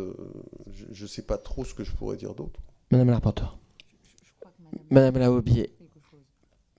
Rapidement. C'est plutôt dans mon périmètre, ce genre de choses. C'est pour ça que je me permets de prendre la parole. C'est moi qui suis en contact avec les journalistes, avec les médias. Comme je vous l'ai dit, j'ai répondu aux différents journalistes qui ont écrit des livres à la rentrée. J'étais totalement transparente. Évidemment que l'intégralité de mes propos, malheureusement, n'ont pas été repris dans ces livres-là, mais c'est bien leur choix. On n'a pas donné de consignes particulières à nos équipes, si ce n'est ce qu'on appelle aussi des éléments de langage. On a tenu à les rassurer aussi, parce qu'on a des équipes qui étaient inquiètes, qui se sont senties visées, accusées, on vous l'a dit déjà. Donc c'est normal de communiquer avec nos équipes, mais il n'y a pas eu d'autres consignes que celles-là qui ont pu être données à nos collaborateurs. Madame la rapporteure. Alors, on va continuer sur la question de la qualité. Je crois qu'il est donc assez certain pour l'ensemble des membres de cette commission d'enquête que la question de la qualité d'accueil dans les crèches est d'abord une problématique liée aux moyens humains que nous sommes en moyen de déployer dans ces structures. Se pose bien évidemment la question du taux d'encadrement, du niveau de formation des personnels, de l'attractivité des postes, mais également du bien-être des équipes qui accueillent les enfants au quotidien. Car une professionnelle maltraitée au quotidien, c'est bien évidemment une professionnelle qui ne peut pas correctement prendre en charge les enfants dont elle a la responsabilité. Nous allons y revenir. L'enjeu de la qualité d'accueil repose sur la capacité de disposer de personnel formé en nombre suffisant dans les crèches. Lors de votre audition, Madame Lahaute-Billet, vous nous avez fait part d'un pool de personnel volant, il me semble, qui viennent en renfort en cas d'absence ou d'arrêt maladie de personnel. Alors, si je ne me trompe pas, mon collègue, Monsieur Martinet, vous avez déjà interrogé là-dessus, je crois, hein, si je ne me trompe pas. Alors moi, j'aurais souhaité que vous nous détailliez quand même ce mécanisme, que vous nous indiquiez si ces personnels sont dédiés à du renfort ou s'il s'agit pour vous de transférer pour 1 ou plusieurs jours l'auxiliaire de puériculture d'une crèche à proximité de celle qui souffre d'une absence. Et dans ce cas, est-ce que c'est du volontariat? Et enfin, comment sont indemnisés ces personnels en renfort? Je trouve que c'est un sujet important et qui m'intéresse particulièrement. Nous, le principe du... Merci, Monsieur le Président. Le principe du personnel volant, c'est du personnel qui est dédié volant. Donc, qui est... D'ailleurs, je vous l'ai expliqué dans notre structuration juridique, on a à peu près une structure juridique par crèche. Ce personnel volant est sur la société juridique du siège. Donc, que ce soit voilà, une structure juridique vraiment à part. Donc, ils ne sont pas affectés à une crèche, ce ne sont pas les salariés d'une crèche. Et ils viennent effectivement en renfort. Là où on manque de personnel, où on a du mal à recruter, où on a de l'absentéisme récurrent. Ce sont des personnes qui ont une rémunération qui est complémentaire, qui est plus importante de fait que les personnels qui sont dans des établissements fixes, parce qu'il y a des contraintes liées à ce statut de volant, contraintes de déplacement. Je vous donne un exemple, nos directrices de crèches volantes ont une voiture de fonction en plus d'une prime, ce qu'on appelle une prime de volance chez nous. Je vous préciserai les montants précisément. Pour nous, c'est un système qui est... Alors, évidemment que si on pouvait avoir tous nos personnels fixes dans toutes les structures, on en serait ravis. Ce n'est pas la réalité aujourd'hui du système. Nous, le principe de volant, c'est un système qu'on privilégie beaucoup par rapport notamment à de l'intérim. Pourquoi ? Parce que d'abord, c'est du personnel qui est salarié en CDI, donc je trouve que d'un point de vue social, c'est évidemment bien meilleur, même si ce n'est pas forcément le souhait de tous les salariés. Et en plus, ce sont des personnels qu'on forme, qui sont formés à notre pédagogie, qui connaissent nos modes opératoires et qui donc évidemment peuvent très facilement, beaucoup plus facilement passer d'une crèche à l'autre. Donc c'est un modèle pour moi qui est intéressant. Madame la rapporteure. Et pardon, je me permets de préciser, ça peut arriver qu'on ait des personnels volants qui deviennent stables dans une crèche, et dans ces cas-là, effectivement, cette prime de volance, puisque vous me posiez la question de la rémunération, est enlevée. Madame la rapporteure. Alors, donc vous me dites qu'en réalité, il y a uniquement, il y a un pool dédié de personnel volant.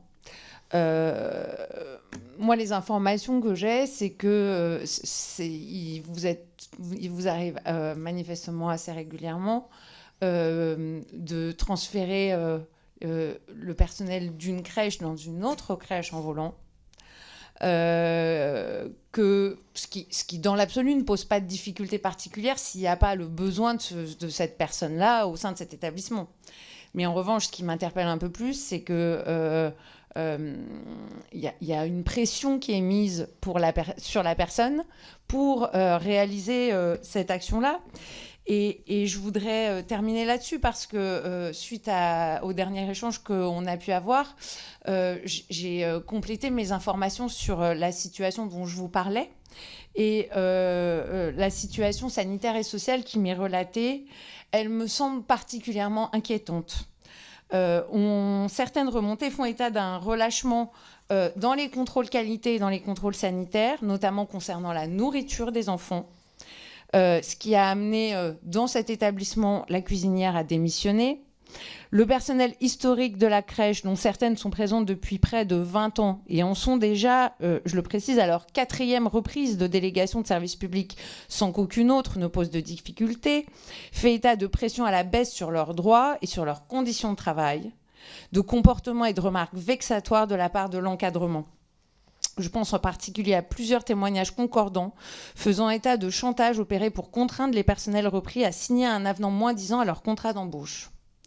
Cette situation perdure depuis 2 ans, Madame la Haute, alors que les directrices et les personnes issues des services ressources humaines en charge du dossier ont changé durant cette période. Donc je me permets de vous préciser que l'équipe historique de cette crèche est également soutenue par de nombreux parents, vos clients, qui déplorent eux aussi les arrêts maladie, les démissions de ces personnels et la dégradation de la qualité de l'accueil. Alors ma question, elle est simple. Comment est-il possible que de tels comportements puissent se produire au sein de votre groupe? Pratiquez-vous le moins-disant social dans toutes les crèches dont vous récupérez la gestion? Vous-même et votre conseil d'administration, êtes-vous au courant de cette situation? Si oui, qu'avez-vous fait pour y mettre un terme? Et sinon, comment expliquez-vous ce type de comportement d'une durée aussi longue sans que vous en ayez connaissance?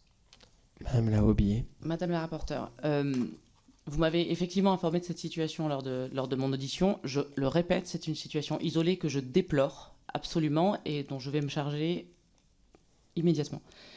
Il n'y a aucune consigne de ce type-là. Je vous l'ai déjà dit, la crèche que vous mentionnez, c'est une délégation de service public. Et dans nos modèles de délégation de service public, je vous l'ai déjà dit, quand il y a un compte de charge avec du personnel qui a des conditions spécifiques, on l'inclut dans notre compte de charge. Donc, il n'y a pas de sujet là-dessus ou de pression. Pour le sujet des volantes dont vous parliez, non, il n'y a pas de pression qui sont mises. Ce qui est sûr, c'est que ce qu'on propose aux collaborateurs quand il y a la crèche d'à côté, et il faut qu'elle soit à côté quand même. Après, je ne sais pas si vous parlez de la même crèche ou pas, et j'espère que vous conviendrez, Madame la rapporteure, qu'une crèche ne fait pas la réalité de notre groupe. Il peut arriver qu'on demande aux collaborateurs de venir prêter main forte à la crèche d'à côté qui est en difficulté. C'est un principe d'entraide qui marche assez bien en général. Il y a beaucoup de secteurs où ça se fait de façon très naturelle et volontaire. Malheureusement, vous savez, comme il est difficile de recruter du personnel, le personnel volant est encore plus difficile à recruter. Je vous l'ai dit, c'est un modèle que je souhaite énormément développer. Je n'y arrive pas. Et pourtant, c'est pas faute d'essayer. Donc, moi, j'ai beaucoup de reconnaissance, et je le dis systématiquement à mes équipes, qu'elles soient du siège ou des crèches, pour le professionnalisme et l'engagement de nos professionnels de crèche qui sont prêts effectivement, dans le cadre d'entraide, à faire en sorte d'assurer la mission qui est la leur et le service qui est le leur. Je sais que les conditions aujourd'hui de travail ne sont pas faciles liées à l'absentéisme et au turnover. Je vous assure qu'on fait absolument tout pour y remédier. Je vous ai parlé du travail qu'on faisait sur les salles de pause des professionnels. Je vous ai parlé du renforcement de l'encadrement qu'on a mis en place l'année dernière à l'échelle du groupe. Je vous ai parlé des mesures salariales qu'on a prises l'année dernière et depuis 2 ans. Mes salaires ont augmenté de 12% en à peine plus d'1 an. Les mesures, on les prend. Après qu'il y ait des situations isolées, je les déplore et je les traiterai. Et si vous avez des éléments plus précis à me communiquer, je suis vraiment très preneuse pour traiter ce cas-là.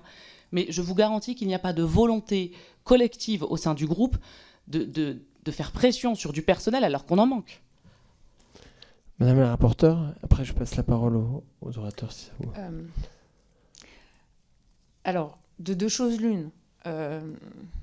Si de tels niveaux de pression qui sont mis sur des personnels à qui on dit si vous ne signez pas un avenant à votre contrat d'embauche, vous ne recevrez pas votre rémunération du mois suivant quand même. Je vous le dis, avec des procédures en cours, moi je ne veux pas rentrer là-dedans, mais des procédures en cours et des jugements en référé qui ont été rendus, vous n'en avez pas connaissance, Madame la directrice. Ça m'interpelle particulièrement et je l'ai indiqué dans mon intervention, je le redis, il y a eu de multiples interlocuteurs de la direction des ressources humaines qui se sont occupés de cette crèche. Il y a eu de multiples directrices et à chaque fois, il y a des difficultés. Donc, je peux comprendre tout à fait qu'il y ait des problèmes isolés.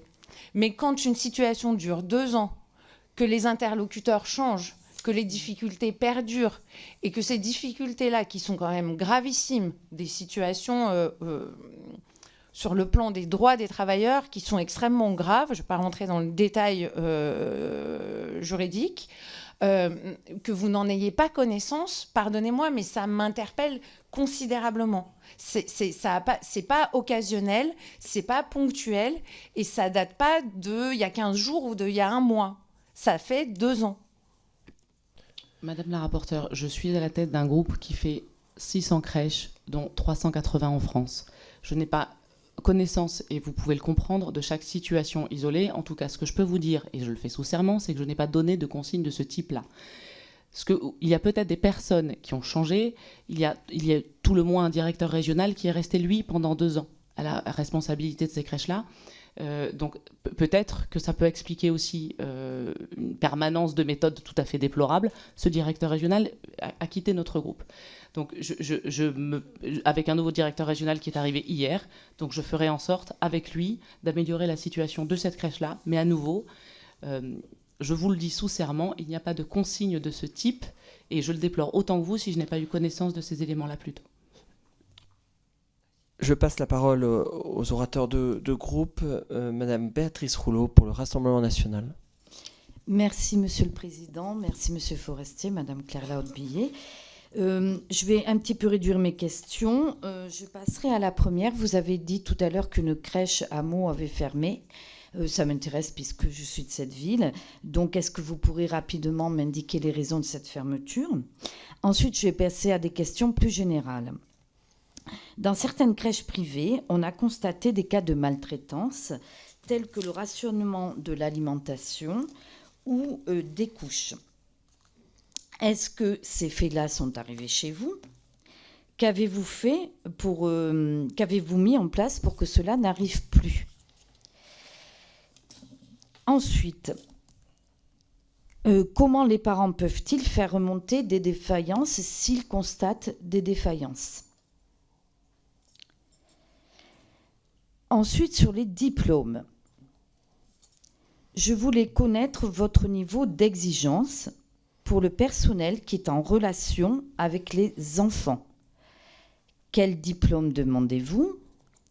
Et permettez-moi de faire une remarque. Je suis très étonnée d'avoir entendu là, au cours de cette audition, que la journaliste vous a indiqué être diplômée et que le diplôme n'ait pas été vérifié. Ça fait... Excusez-moi de vous le dire, mais ça fait un petit peu froid dans le dos. Les parents nous écoutent et est-ce qu'à partir de maintenant, vous pouvez nous certifier que vous allez mettre en place des procédures pour que tous les diplômes soient vérifiés ? Ensuite, pour rien vous cacher, j'avais déjà eu un entretien avec Monsieur Forestier et vous allez me préciser, parce qu'à cette occasion, nous avions déjà parlé du personnel. Vous m'indiquiez qu'on faisait face à une pénurie de personnel, qu'il était très difficile de trouver du personnel et que, à la limite, alors j'ai peut-être pas très bien compris, vous allez me préciser, mais que vous seriez capable d'embaucher du personnel étranger ou nouvellement arrivé en France. Donc je voudrais des précisions là-dessus et justement que vous me précisiez si le personnel que vous engagez connaît bien la langue française de façon à pouvoir communiquer aussi avec les enfants, ou alors que le personnel qui ne connaît pas la langue française et n'a peut-être pas de rapport avec les enfants. Je voulais quand même avoir une précision sur ça.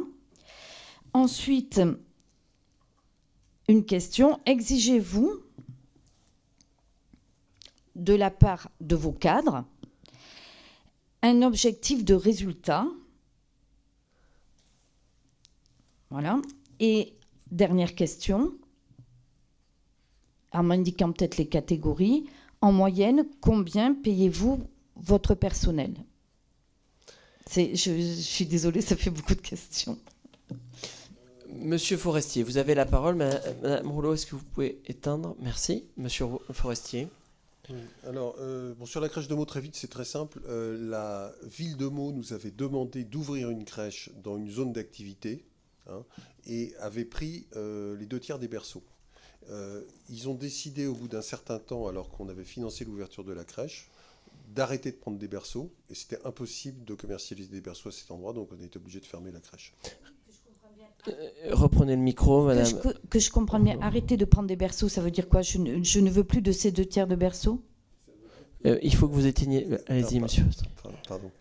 La ville achetait des berceaux. Vous savez que lorsque nous avons une crèche, nous commercialisons ces berceaux soit à des administrations, soit à des villes, ce qui est différent des délégations de services publics. On leur vend les berceaux, soit à des entreprises. Sur ce site, et on l'avait dit à la mairie de Meaux, elle avait voulu que c'est pas du tout en centre-ville, hein, c'est, vous savez, sur la zone d'activité qui est en haut là.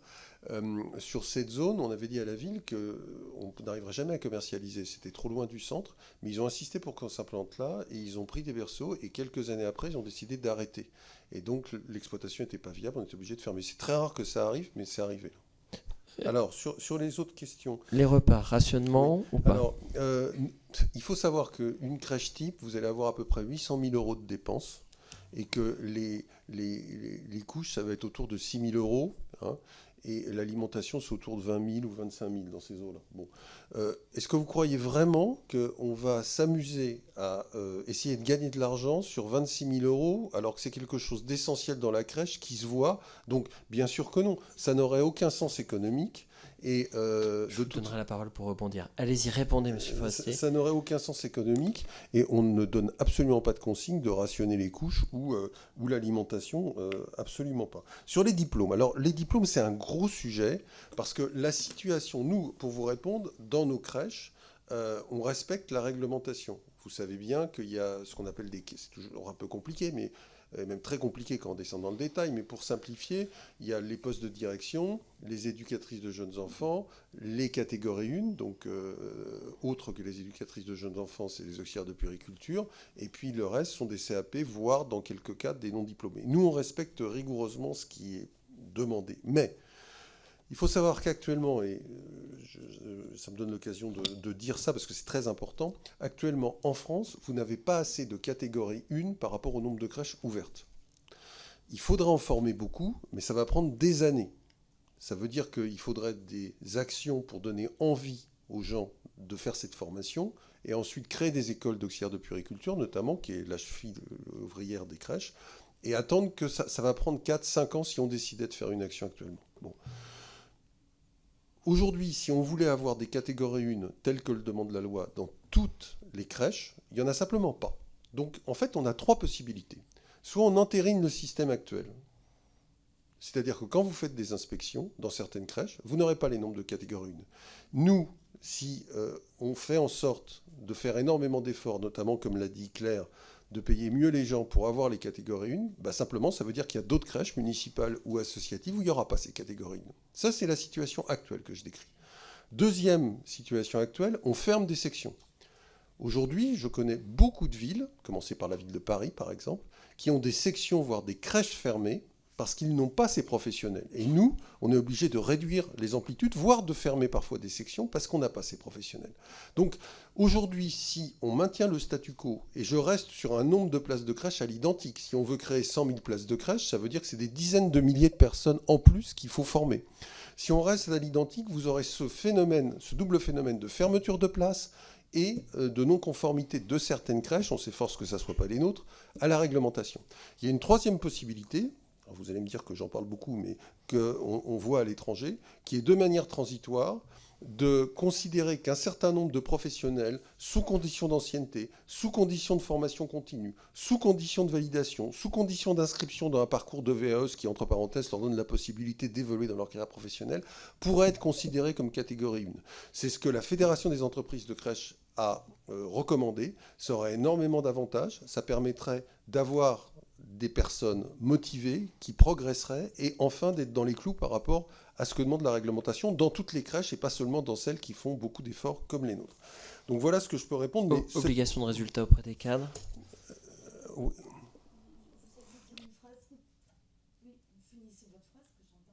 Non, je voulais souligner, Madame la députée, que cette question du quota de diplômes et des diplômés est absolument centrale dans notre modèle. Et on lutte tous les jours pour essayer, on dévoie des efforts considérables, comme peut le témoigner Claire, pour essayer de recruter. Mais c'est très compliqué parce que simplement, il n'y a pas les diplômés sur le marché. Madame Laaubier, vous avez la parole. Merci, Monsieur le Président. Je voulais juste vous répondre sur vous avez posé une question sur l'objectif de résultat pour les cadres. Je vous avais répondu la dernière fois. Nos directrices de crèche ont bien une prime sur objectif qui est composée de 3 objectifs distincts. Effectivement, un objectif économique pour respect du budget, mais également un objectif de qualité et réalisation des audits et un objectif de satisfaction par an également, et un objectif sur la maîtrise du turnover dans leur structure. Madame Rouleau, est-ce que vous voulez rebondir? C'est une possibilité que je laisse, mais je suis obligé de la prendre. Très rapidement pour laisser la parole. Il faut que vous éteigniez votre micro, Monsieur Forestier. Allez-y. Très rapidement pour laisser la parole aux autres. Vous vous étiez tout à l'heure en disant, vous pensez bien qu'on rationne pas, je vous accusais pas de ça, monsieur le directeur, bien entendu que non. Mais malheureusement, on a dans le rapport de l'IGAS, et moi j'ai eu des cas personnels où dans certaines crèches, pas les vôtres d'ailleurs, j'ai eu des exemples effectivement d'enfants qui avaient très faim, et donc les personnes ont changé leurs enfants de crèche. Donc ça arrive, donc c'est pour ça que je ne mettais pas cette question sur votre compte, mais je demandais qu'est-ce que vous avez prévu si un jour, par malheur, ça arrivait. Sur la question de l'objectif de qualité, est-ce que vous pouvez me préciser un petit peu comment vous pouvez vérifier cet objectif de qualité? Merci beaucoup. Madame Laaubier. C'est la conformité à nos audits internes. Vous savez, on a tout un système d'audit interne qui est basé sur le référentiel Bureau Veritas, qui est un référentiel de certification. Une grande partie de nos crèches sont certifiées, et donc on a des taux de conformité aux audits internes. Et aussi, ce qu'on mesure plusieurs fois par an, 3 fois par an, c'est la satisfaction des familles. Et donc, on demande à nos directeurs et directrices de crèche de faire en sorte que les familles soient effectivement satisfaites du service qu'on leur rend. Madame Rouleau, je me permets, si vous avez connaissance d'infractions, en tant qu'élu, vous avez l'obligation, au titre de l'article 40 du Code de la procédure pénale, de le porter à la connaissance de la justice. Donc si, je le dis parce que c'est une obligation. D'ailleurs, ça nous concerne tous. Si on a connaissance d'éléments, on a le devoir de serrer la justice. Oui, ouais. Monsieur Bazin, c'est les propos d'une grand-mère, mais effectivement, pourquoi pas, voilà. Grand-mère peut-être, mais je vous dis ça, en tant qu'élu, vous avez une obligation. Vous avez raison. Vous avez raison. Je cède la parole à Monsieur William Martinet pour le groupe de la France Insoumise. Merci Monsieur le Président. Madame Laaubier, merci d'être revenue nous voir. Monsieur Forestier, merci d'être enfin venu nous voir. J'ai plusieurs remarques qui appellent des questions. La première d'entre elles. Monsieur Forestier, dans votre propos introductif, vous avez vanté le modèle de la petite enfance britannique. Modèle dans lequel, effectivement, il y a une proportion des acteurs privés qui est beaucoup plus importante qu'en France. Moi, je me questionne sur l'intérêt de ce modèle. Je comprends bien comment, du point de vue d'un groupe de crèches privées, les choses peuvent être intéressantes, mais du point de vue des enfants et des parents, je trouve que c'est beaucoup plus contestable. J'ai regardé tout à l'heure les chiffres. La proportion d'enfants de moins de 3 ans au Royaume-Uni, qui est dans un mode d'accueil formel, 37%. En France, on est à 38%. Donc apparemment, la marchandisation de ce secteur n'a pas permis de créer des places et d'accueillir plus d'enfants. A l'inverse, j'ai retrouvé un rapport de l'OCDE très intéressant. Je vous en lis juste une phrase. Le Royaume-Uni est l'un des pays en Europe qui présente des frais mensuels à la charge des parents pour l'accueil des moins de 3 ans le plus élevé, 1000 livres par mois, soit environ 1170 € par mois. Donc ça, c'est ma première question. À votre avis, en quoi nous aurons intérêt à aller vers ce modèle britannique? Bien sûr, je ne parle pas de l'intérêt de votre entreprise qui a sans doute un marché à développer là-bas, mais je parle de l'intérêt des parents et des enfants. Je vais vous poser une deuxième question qui va aller dans le même sens. Vous pourrez répondre aux deux. Vous avez dit tout à l'heure, on investit à la place du public. Je m'inscris totalement en faux vis-à-vis de cette information. Ce que vous investissez, la dette que vous créez, elle est remboursée comment? Elle est remboursée par la marge brute de votre entreprise. Qu'est-ce qui permet de constituer la marge brute de votre entreprise? C'est au moins aux 2/3 de l'argent public qui vous finance. C'est bien en grande partie l'argent public qui finance ces investissements et non pas de l'argent privé. Et d'ailleurs, plus généralement, vous avez dit aussi tout à l'heure, j'ai retenu la phrase, l'État a besoin des groupes privés pour pouvoir ouvrir des places en crèche. Mais excusez-moi, il faut le dire à l'envers. Ce sont les groupes privés qui ont besoin de l'État et qui ont besoin des subventions publiques extrêmement importantes pour pouvoir ouvrir des places et pour avoir un modèle économique qui est viable. Et d'ailleurs, ça tombe bien, nous avons rencontré cette semaine l'IGAS qui, dans son rapport de 2017, est extrêmement précis. Oui, il faut remettre le micro. Oui, Allez-y. excusez-moi. Je disais l'IGAS qui est très précis sur le niveau de financement public de chaque acteur de la petite enfance, en comparant l'associatif, le public et le secteur marchand, et en faisant la comparaison soit au berceau, soit à l'heure. C'est ce document, Monsieur Forestier. Et vous voyez la colonne qui est la plus haute à chaque fois, celle qui reçoit le plus de subventions publiques. C'est vous, c'est le secteur marchand. Donc en réalité, vous êtes très subventionné et très dépendant de l'argent public, et c'est bien cet argent public qui vous permet de fonctionner. Alors du coup, moi, la question que je poserai là-dessus, c'est est-ce que vous pensez que si le financement public était un peu plus raisonnable concernant les groupes privés, est-ce que vous auriez encore un modèle économique viable? Est-ce que vous auriez encore ces niveaux de rentabilité? Monsieur Forestier, vous avez la parole. Alors, je vais commencer par répondre par le modèle anglais. Je n'ai pas dit qu'il fallait copier le modèle anglais. Il y a deux choses, encore une fois, très différentes. Hein. Il y a le mode de financement d'un modèle dans un pays. Ça varie énormément d'un pays à l'autre. Mais encore une fois, à part la France, il y a toujours le public et les parents. Il n'y a pas de tiers financeur. Et il y a la décision politique, qui est une décision du politique, qui est de décider que le reste à charge des parents est d'un certain niveau ou nul. Il se trouve qu'en Grande-Bretagne, ils ont décidé qu'il y avait un reste à charge pour certains parents qui était effectivement plus important qu'en France. Maintenant, ce que vous ne savez peut-être pas, monsieur le député, c'est une décision récente du Parlement britannique qui entre en vigueur début avril, mais qui remonte à plus d'un an, qui va être de financer à hauteur de 2 milliards de livres par an, c'est des sommes très importantes, le reste à charge des 1 à 3 ans. Parce que vous avez tout à fait raison, monsieur le député, jusqu'à présent, et ça explique les chiffres que vous avez donnés, ce qui était financé en Grande-Bretagne, c'était les 3-5 ans. Et il n'y avait rien pour les 1-3 ans. Donc c'est pour ça que le reste à charge pour les 1-3 ans était très important, puisque c'est les parents qui payaient tout. Pour les 3-5 ans, c'était bien moins que ce que vous dites. Aujourd'hui, le gouvernement britannique a décidé de financer de façon importante les 1 à 3 ans, 2 milliards de livres par an. Et donc, ce qu'on commence à voir dans nos crèches britanniques, c'est des inscriptions d'enfants plus jeunes. Maintenant, le modèle britannique, je ne dis pas qu'il faut le copier. Ce qu'il a de simple, c'est qu'il n'y a pas de tiers financeur. Mais il y a d'autres pays, la Suède, le Luxembourg, où, avec des systèmes un peu similaires, pas de tiers financeur, le reste à charge des parents est nul pour des faibles revenus. C'est simplement un choix du politique. Donc, le fait de ne pas avoir de tiers financeur ne veut pas dire que les parents vont payer plus, ça veut dire que le public va payer beaucoup plus. Alors maintenant, sur l'autre volet de votre question.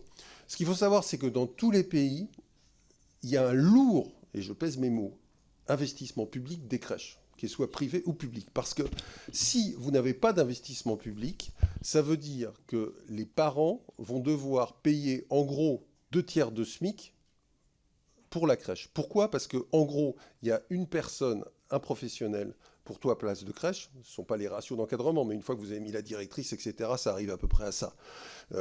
C'est aussi ce qu'on a en France. Hein. Je ne parle pas du 1 pour 5 ou 1 pour 8, mais l'un dans l'autre. Quand vous chargez le coût du salaire, vous arrivez à ça. Et donc, s'il n'y a pas de financement public, vous faites des crèches de riches. Il n'y a que les gens très aisés qui vont pouvoir financer ces places.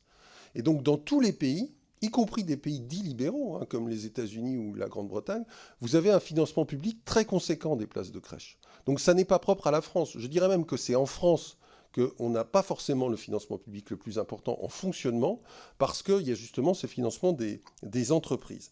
Alors oui, il y a une aide publique, vous l'avez raison, dans nos crèches. Hein. Il y a une aide en investissement et il y a une aide en fonctionnement. Mais c'est le cas aussi pour les crèches municipales.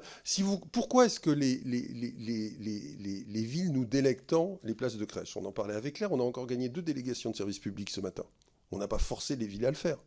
On a beaucoup de villes qui décident de nous acheter des places de crèche plutôt que de créer des crèches. On ne les force pas à le faire. C'est la puissance publique qui décide. Pourquoi? Parce que s'ils créent une crèche, il va falloir qu'ils financent la construction de la crèche. Ils vont, vous avez tout à fait raison, avoir une subvention, au moins égale à la nôtre. Mais ils vont financer le reste à charge.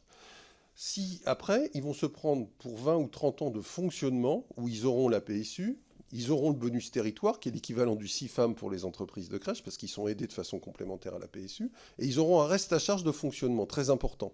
Et donc, s'ils travaillent avec nous, leur investissement pour créer la crèche, c'est simple, il est de 0. Donc on touchera, c'est vrai, l'investissement à l'investissement, la subvention à l'investissement, mais comme la ville, par contre, le reste à charge d'investissement pour la ville sera nul. Et en fonctionnement, au lieu de devoir payer l'ensemble des places avec, c'est vrai, une contribution PSU additionnée du bonus territoire. Ils vont simplement financer, par exemple, 10 places de crèche sur lesquelles ils auront toujours le bonus territoire. Donc, oui, on a de l'argent public, pas plus que dans les autres pays, mais le reste à charge, comme on apporte des financements privés, comme je l'ai exposé, pour l'investissement, et qu'on apporte des financements privés pour le fonctionnement via les contributions entreprises, est moindre que pour une crèche municipale. Madame Lebier, très rapidement... Je voudrais juste souligner quelque chose de très vertueux dans le modèle anglais. Pas du tout le modèle de financement, mais le modèle de contrôle.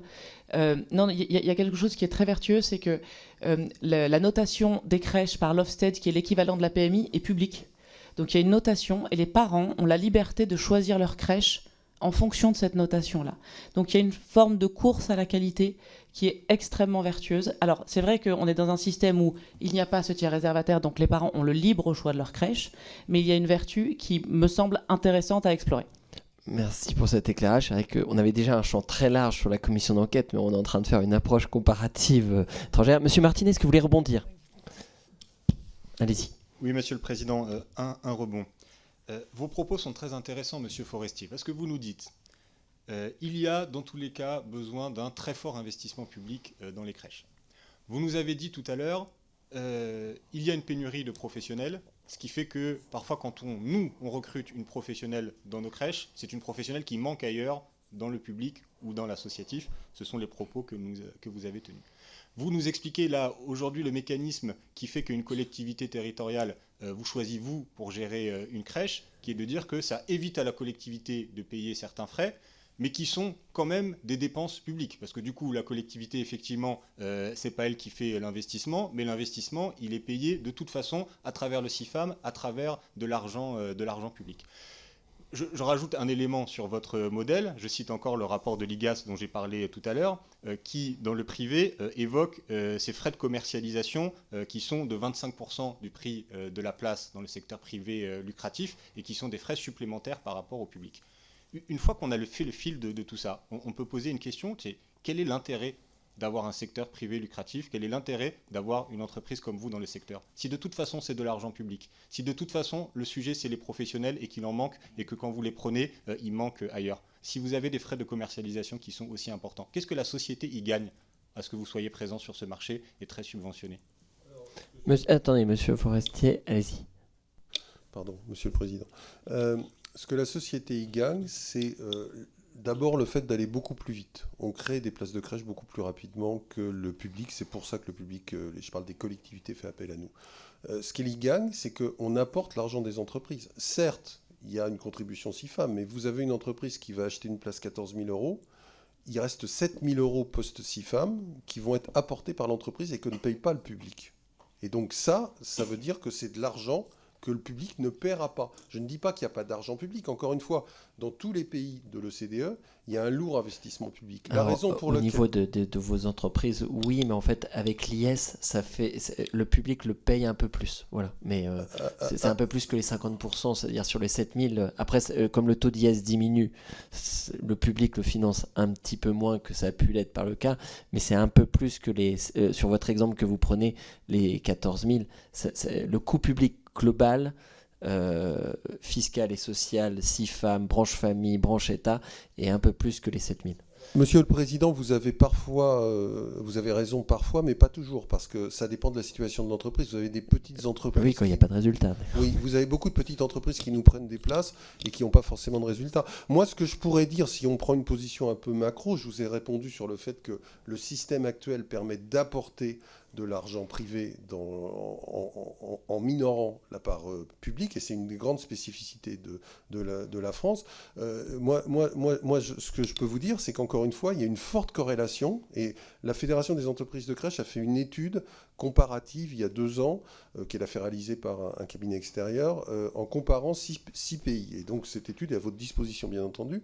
Il y a une forte corrélation dans les pays voisins entre la part du privé et le nombre de places offertes au public. Ça, c'est quelque chose qu'on constate.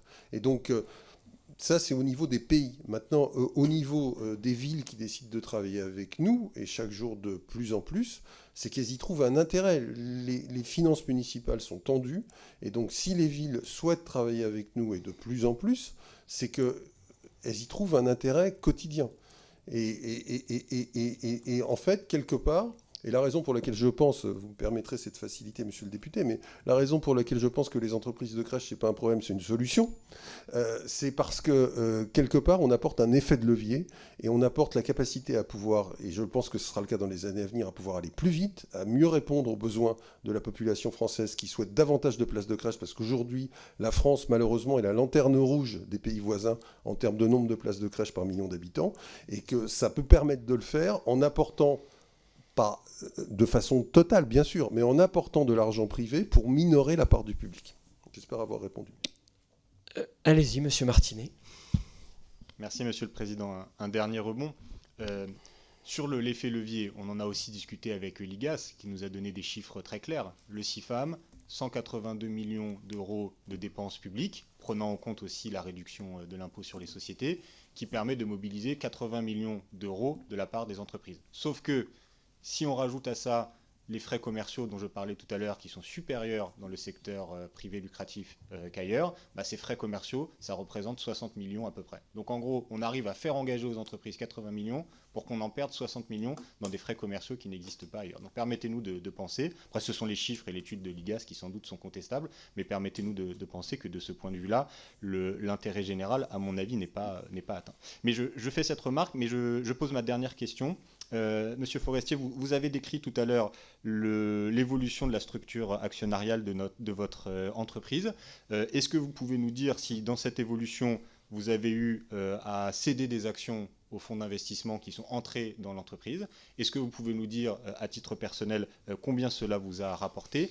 Et j'en profite pour faire une petite adresse au président, parce que dans une précédente audition, nous avions les cofondateurs du groupe Babylou qui étaient présents, qui nous ont dit « on veut bien vous dire combien nous a rapporté la vente de nos actions, mais seulement si ce n'est pas enregistré ». Donc du coup, Monsieur le Président, est-ce qu'on a eu cette information? Est-ce que Madame la rapporteure on ne l'a pas eu encore. Alors c'est vrai qu'ils ont le droit de dire par secret des affaires, mais c'est quelque chose qui nous a été promis de nous le communiquer, c'est-à-dire qu'on a par écrit. Donc ça, ils ont le droit de le faire, mais donc on n'a pas encore reçu, à ma connaissance, Madame la rapporteure. Voilà. N'hésitez pas, dès qu'on aura cette information, à la communiquer aux membres de la commission d'enquête. Merci. Monsieur Forestier, vous avez la parole. Vous savez, monsieur le député, moi je crois à la transparence. Et donc je vais vous répondre parce que je crois au modèle et je crois qu'on n'a rien à cacher. Je vais répondre à tous les volets de votre question. Les frais de commercialisation, ce n'est pas des frais de commercialisation, c'est des frais de gestion. Encore une fois, ce n'est pas aller taper aux portes pour vendre des places. C'est beaucoup de la gestion de places, de l'extranet, de la gestion de services famille. Et chez nous, je vous invite, monsieur le député, à venir nous visiter à notre siège de Boulogne quand vous le souhaitez. Vous verrez qu'on a des équipes entières qui, en fait, font la même chose que les équipes dans les équipes municipales d'attribution de places. Vous avez posé une autre question qui est... qu'est-ce qui se passerait si on minorait la partie publique? On le voit déjà, il y a eu une baisse des financements depuis 2-3 ans. Par exemple, le prix des micro-crèches a été plafonné et n'a pas été revu. Les taux d'intérêt ont augmenté. Aujourd'hui, et les CNAF peuvent vous le confirmer, la CNAF peut vous le confirmer, tout le monde a arrêté d'investir. C'est-à-dire que nous, on finit d'ouvrir les crèches qu'on a en cours et après on arrête. Si ça reste ce que c'est. Parce que on n'a pas les moyens en France de continuer à développer des crèches avec le système actuel tel qu'il est. Et par contre, c'est vrai qu'on va plus regarder d'autres pays où il y a davantage de marge. C'est ça la conséquence. Alors maintenant, je vais répondre à votre dernière question parce que moi, je crois à la transparence et j'ai pas honte. Oui, c'est vrai. Vous savez, avant de créer la Maison Bleue, j'avais une autre entreprise. Cette entreprise, elle a fait faillite. Et j'avais jamais touché 1 euro. Et j'ai dû vendre ma maison. Et quand vous devez dire à votre fils de 14 ans que vous vendez votre maison pour payer les banques, je peux vous dire que ce n'est pas un bon moment. Et je suis reparti de zéro. Alors, quand j'ai eu l'occasion, lorsque la BPI est rentrée, de vendre un peu, oui, j'ai vendu, et je vais vous dire combien. J'ai touché, post-fiscalité, autour de 5 millions d'euros. Mais, ces 5 millions d'euros, je les ai nantis, parce que comme je crois à la société, j'ai fait un prêt de 4,5 millions, et ma banque m'a demandé de bloquer 4 millions d'euros pour pouvoir, et je tiens à la commission, à disposition de la commission, la totalité de ce que je viens de dire, je l'ai, j'ai aucun problème pour le montrer. J'ai fait un prêt de 4,5 millions, je pourrais même donner le nom de la banque, et ils m'ont nanti ces 4 millions sur mon compte, et j'ai pas le droit d'y toucher. Parce que j'ai réinvesti dans la société. De même que j'ai fait un prêt à peu près d'un montant similaire pour financer l'achat de la SCI. Donc moi, je suis endetté personnellement à hauteur de 10 millions. Je peux vous dire que je ne dors pas très bien. C'est ça la réalité. Voilà, je pense avoir répondu. Et je pense que c'est vrai que j'ai travaillé 12 ans pour gagner ça. Je ne sais pas combien gagne un patron du CAC 40 en un an, mais j'ai travaillé, j'ai pris des risques, j'ai fait des dettes. C'est moi... Monsieur Martinet demande si vous êtes perçu. Bien sûr que je touche un salaire. Mais ce que je veux dire, c'est que cet argent, j'ai travaillé 12 ans pour le gagner. Voilà, et j'ai pris beaucoup de risques puisque j'ai été obligé de donner mes cautions, etc. Donc voilà, vous voyez que je n'ai pas botté en touche, j'ai répondu et j'ai été transparent. Pour être complet, vous aviez fait un emprunt initial au moment de la création ?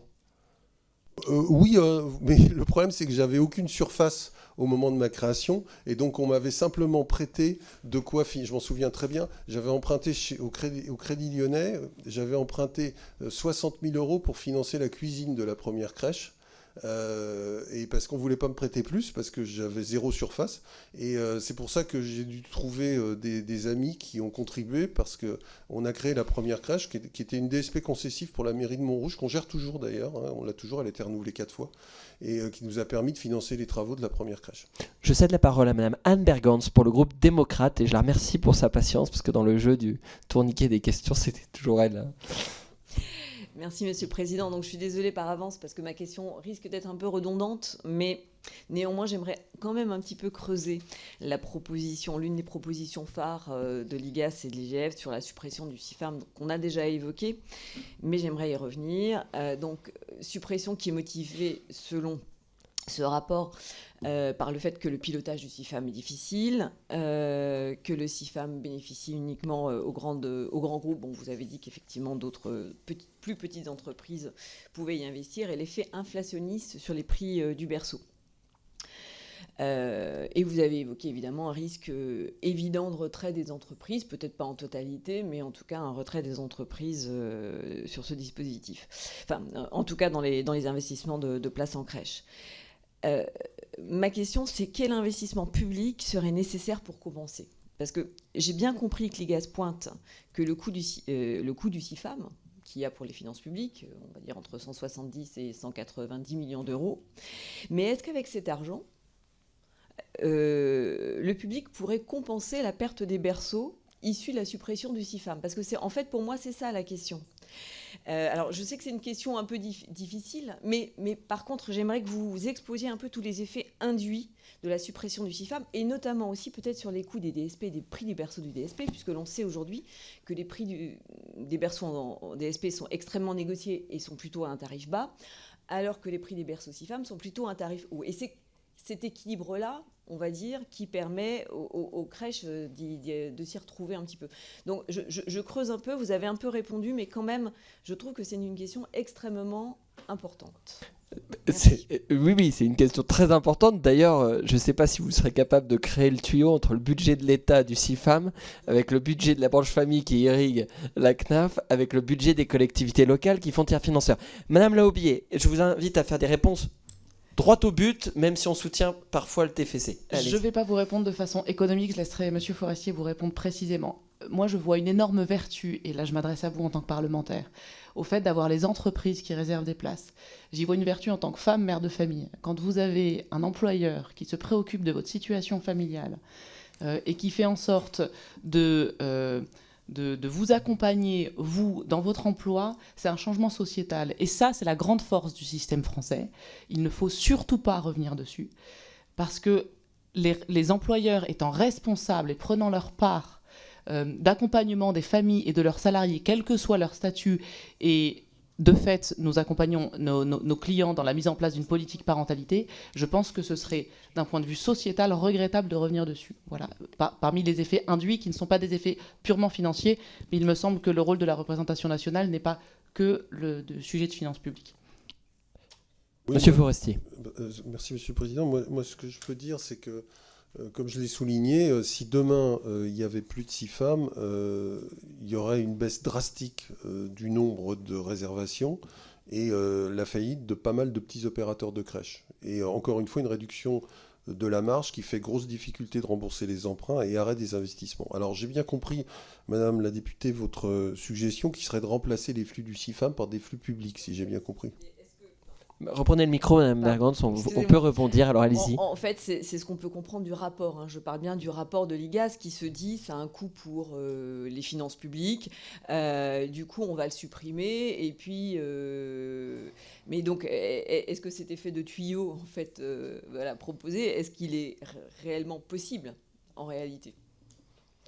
Allez-y, Monsieur Forestier. Il y a plusieurs volets à votre question. Il y a le comment et il y a le montant. Sur le montant, il ne faut pas oublier qu'il n'y a pas que les entreprises qui nous réservent les places. Il y a aussi beaucoup de collectivités et puis beaucoup d'administrations. Mais si on passait à un système où on n'était plus comparable avec ce qui se passe avec la page, par exemple, imaginez qu'on généralise la page à toutes les crèches, ce qui reviendrait en gros à faire ce qui se passe à l'étranger, à ne plus avoir de réservataires, ni une collectivité, ni une administration. Ça veut dire que si vous maintenez le niveau de prix, de tarif qui est pratiqué vis-à-vis des parents, entre parenthèses, il y a beaucoup de parents aisés qui pourraient payer un peu plus. Mais si on maintenait les tarifs actuels, ça veut dire que ça rajouterait des sommes considérables à devoir faire financer par le public. Alors maintenant, là j'ai parlé des montants, et on peut le chiffrer, je ne peux pas vous répondre comme ça, mais on pourrait le chiffrer, mais c'est des montants énormes. Et d'autant plus si vous voulez créer des nouvelles places de crèche en plus. Après, il y a le comment. Le système actuel donc, de PSU repose sur des technicités par les CAF et la CNAF, des systèmes informatiques. Enfin, il faudrait plutôt demander à la CNAF son avis, mais passer d'un système tel qu'il est aujourd'hui à un système où il n'y aurait plus que le public et les parents qui payent, comme on le voit encore une fois à l'étranger, je pense que ce serait très très complexe à mettre en place et ça prendrait des années. Mais pourquoi pas? En tout cas, ce qui est certain, c'est que si demain on supprime ou qu'on minore le CIFAM, moi je vous garantis qu'il y aura deux conséquences.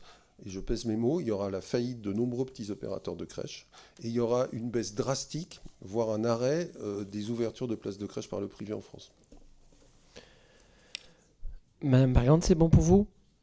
Merci, je vous remercie Madame Laubier d'être revenue dans votre commission. Monsieur Forestier, donc si j'ai bien noté, la rapporteure attend beaucoup d'éléments de réponse dans les premières questions qui ont été posées. Je lève la séance sachant qu'on a la nouvelle formule des QAG à 14h et nous reprenons nos travaux après à 16h en recevant le fondateur de l'entreprise Les Parents Saines.